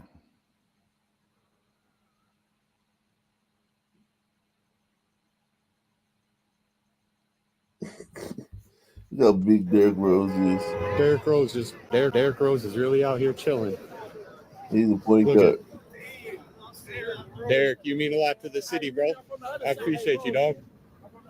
Damn, that's so cool. Derrick Rose just chilling.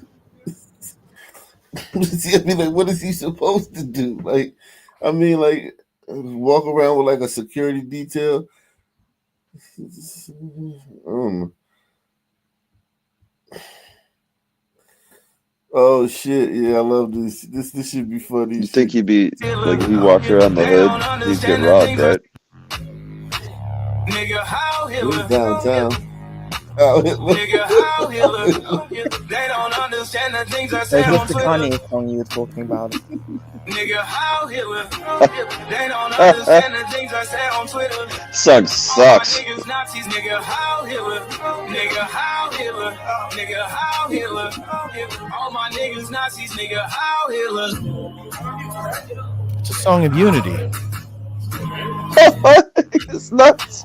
Nigga, how The Jewish mob. Nigga, how they don't understand the things I say on Twitter. Nigga, how they don't understand the things I say on Twitter.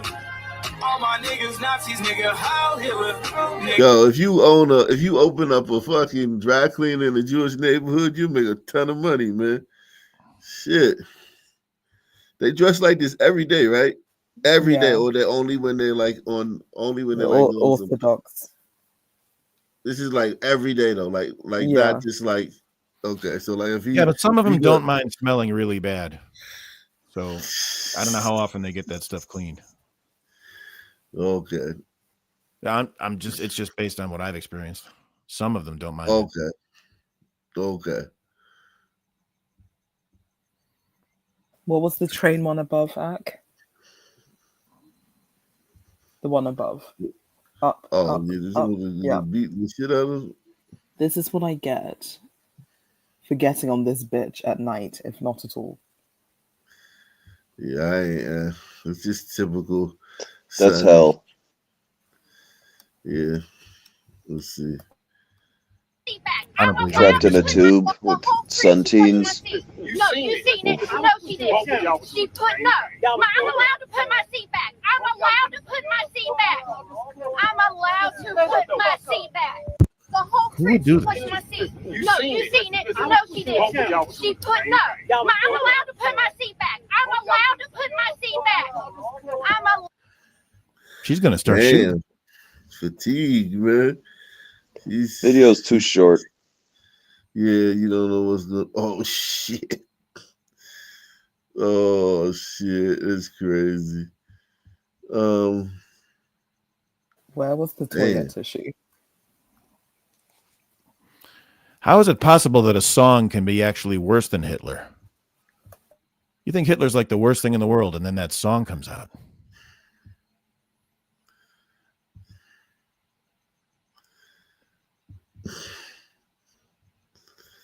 Because it's a bad song.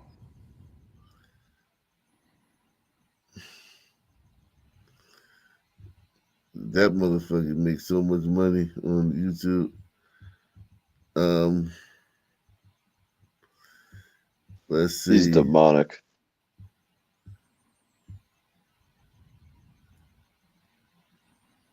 Uh-oh.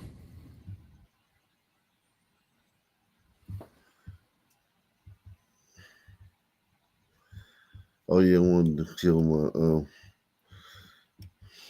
dang man. Salute to Douglas Chunks coming through once again, man.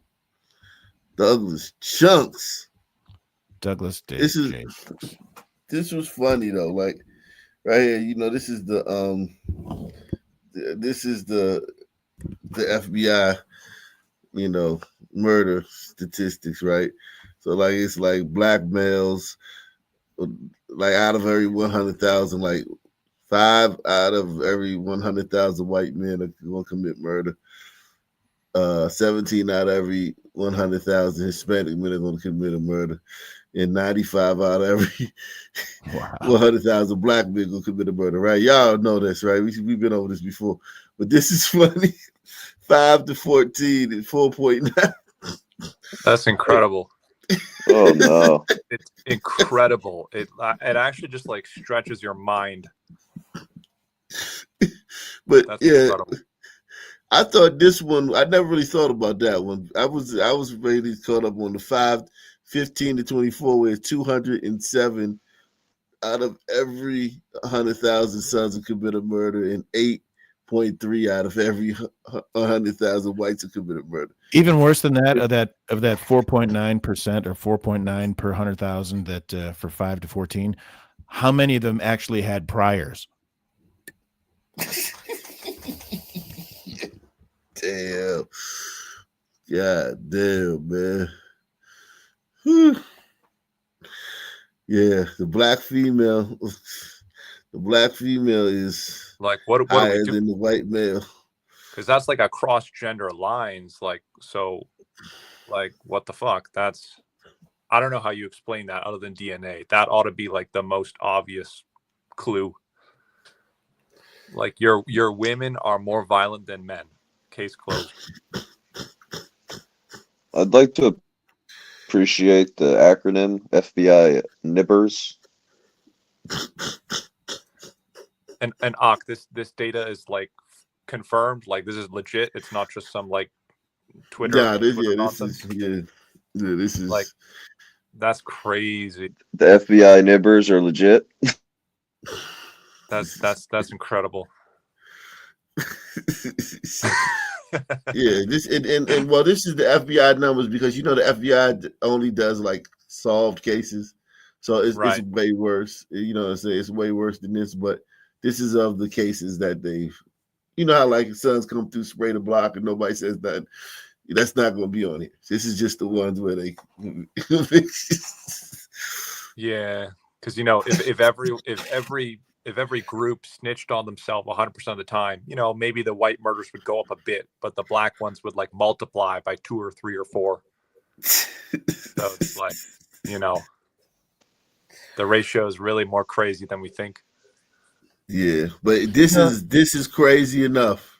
And these numbers are just going up. Think how much higher that achievement would be if they hadn't had to spend so many years as slaves. That number could be much higher. And we have white female at 1, and we're supposed to think like white females are dangerous somehow, according to black people. They're tears, most of them. Yeah, they're tears. That's right.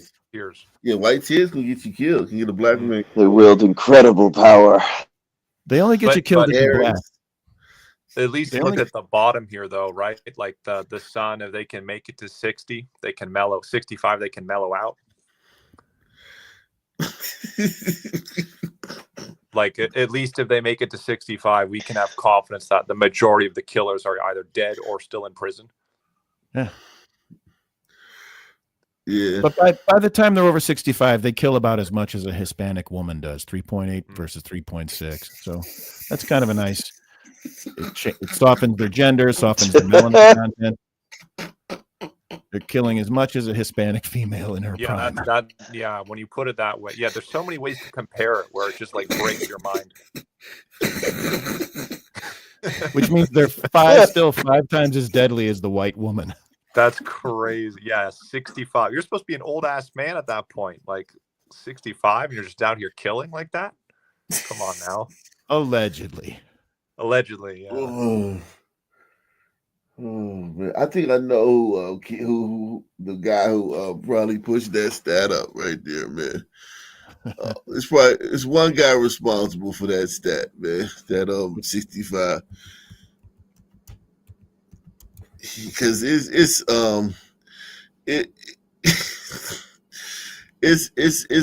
he's got to be. I'm not gonna blame all of black men for that, man. It's one black dude that's responsible for that whole spree, for that one right there. Just days before an alleged serial killer will go to trial, we're taking a closer look at the murder spree Billy Shimirmir is accused and suspected of committing.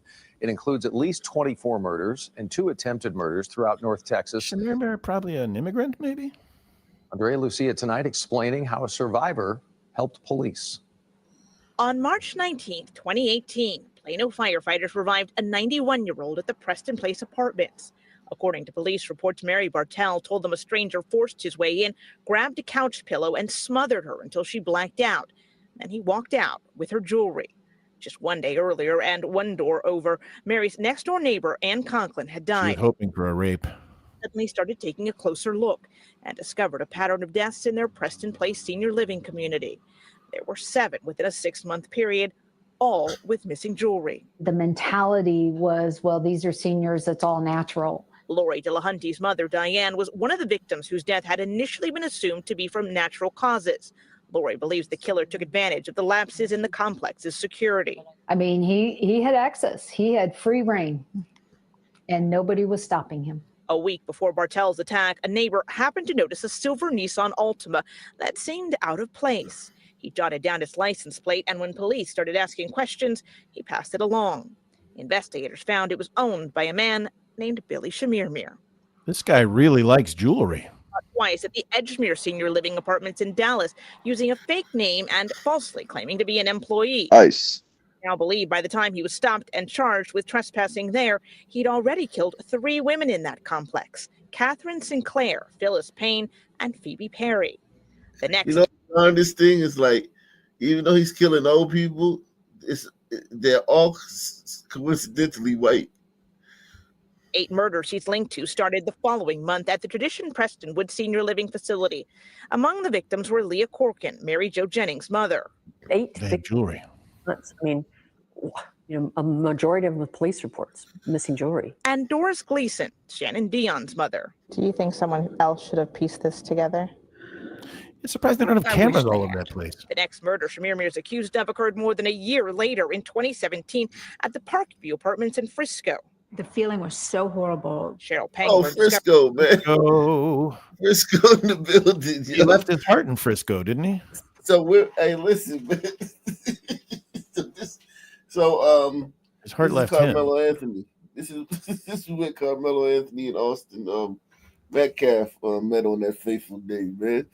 So yeah, man, Frisco, man, y'all know what's up. Y'all been know what's up. They were not. When that shit happened. They are utterly unprepared for sons. More than a year later in 2017 at the Parkview Apartments in Frisco.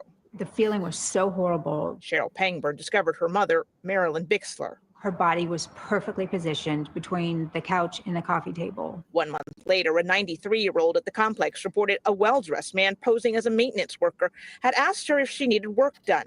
When she said no, he knocked her from her walker and tried to muffle her screams and smother her with a pillow. But she survived and would months later pick Shimirmir out of a photo lineup. After that came the string of fatal attacks at Preston Place and occasionally the murder of an elderly woman in her own home.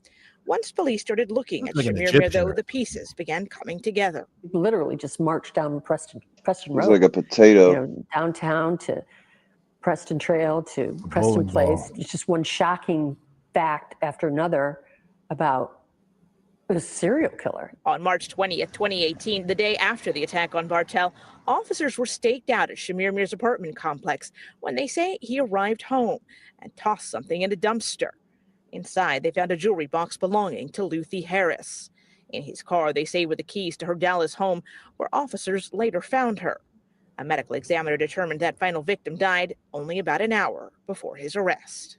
The trial starting on Monday is expected to focus solely on the murder of Luthi Harris. According to a source, Shimirmir is believed to have... So he's only getting tried for the one.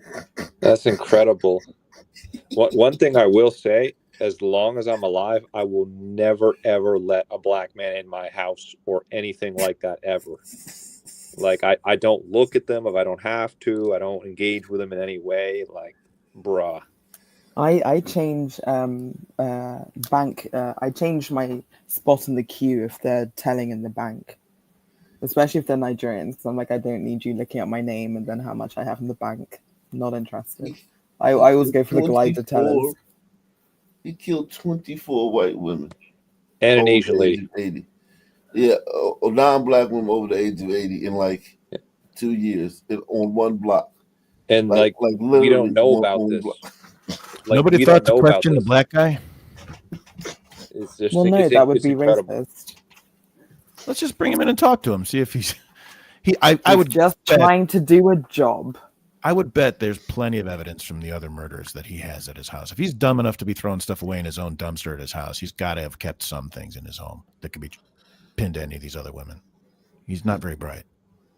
And but look, look what happened at the end. What ended up happening? Oh gosh.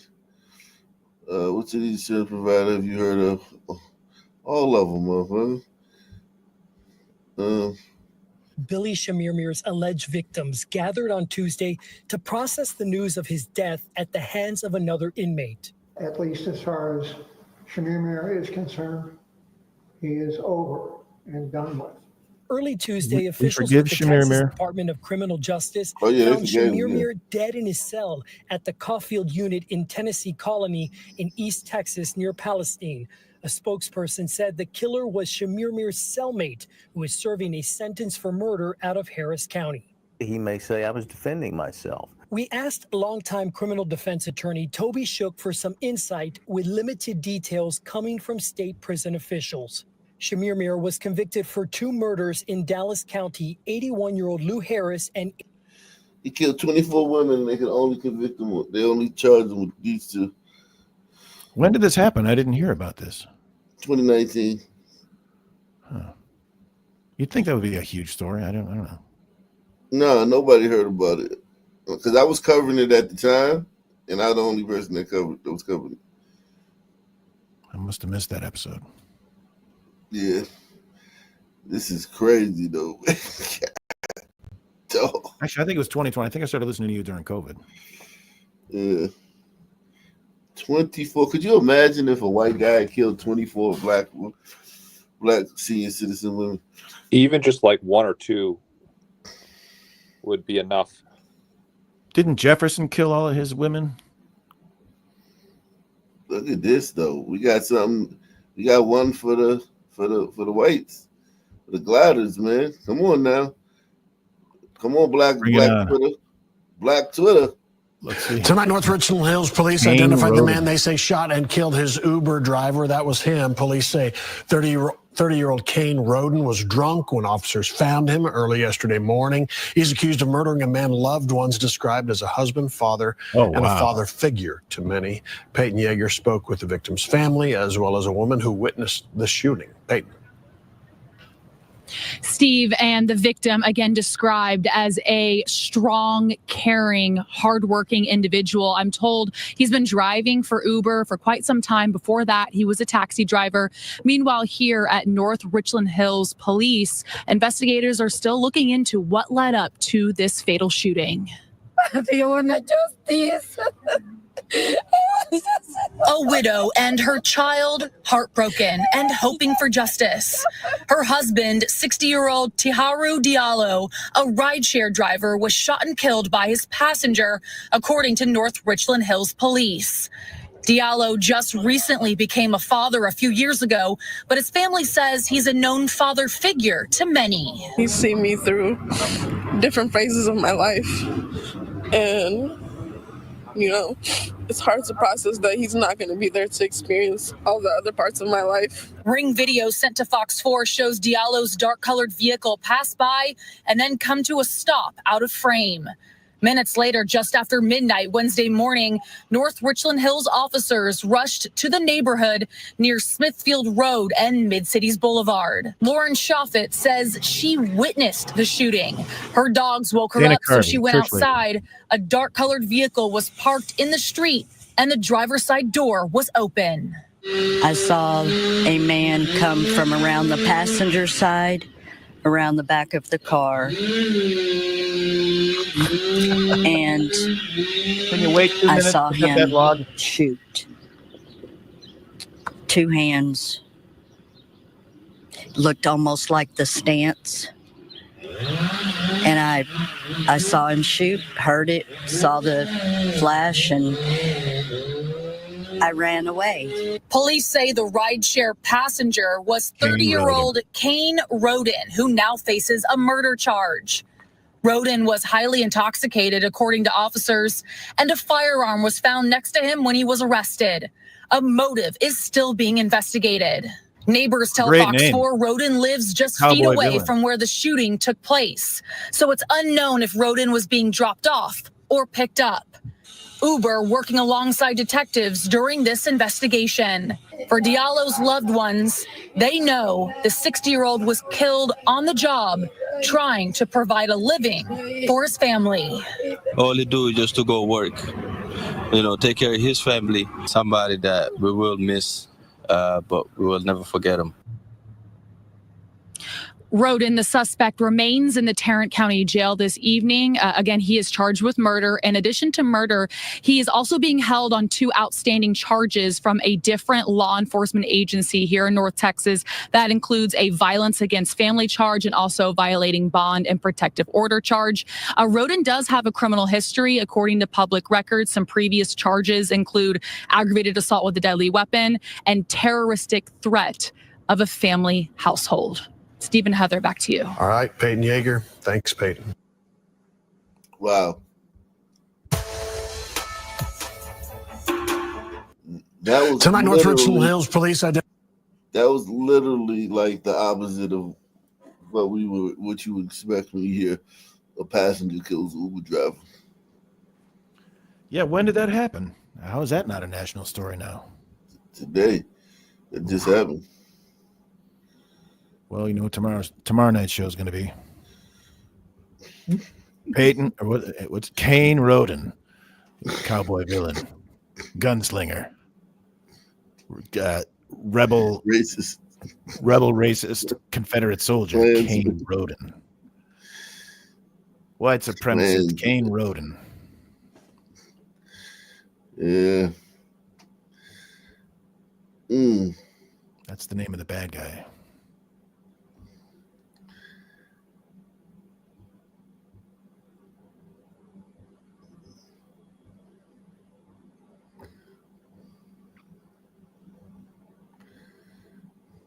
Yeah, man.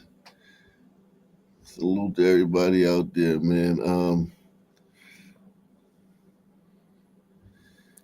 Tune in tomorrow for the Kane Chronicles. Yeah, man. The black reaction to Kane, man. Kane, why so many white people are killing their black Uber drivers, man? They're taking black jobs doing that. That's a black job. So I'm telling you, man. Yeah, man. Any final thoughts, man? Pleasure as always. Hey man, check out the email I sent you. I think I sent it to Akatunde Live too. Or What whatever. is it? What is it to? What is the I first set up name? I set up a fake account. Well, a real account, Okay. but and the story the story is in it. It's just that I know that at some point is it your name, Jimmy Fields? yeah. It's Okay. it's in the link. I sent you the link in the email. Just check it out. Well, you know I get like dozens and dozens of emails every day, right? You know that, right? All right. So that's what I gotta go look for it. No, it was a good show. I really enjoyed that. Yeah. Salute, man. Same black time, same black channel. Subscribe.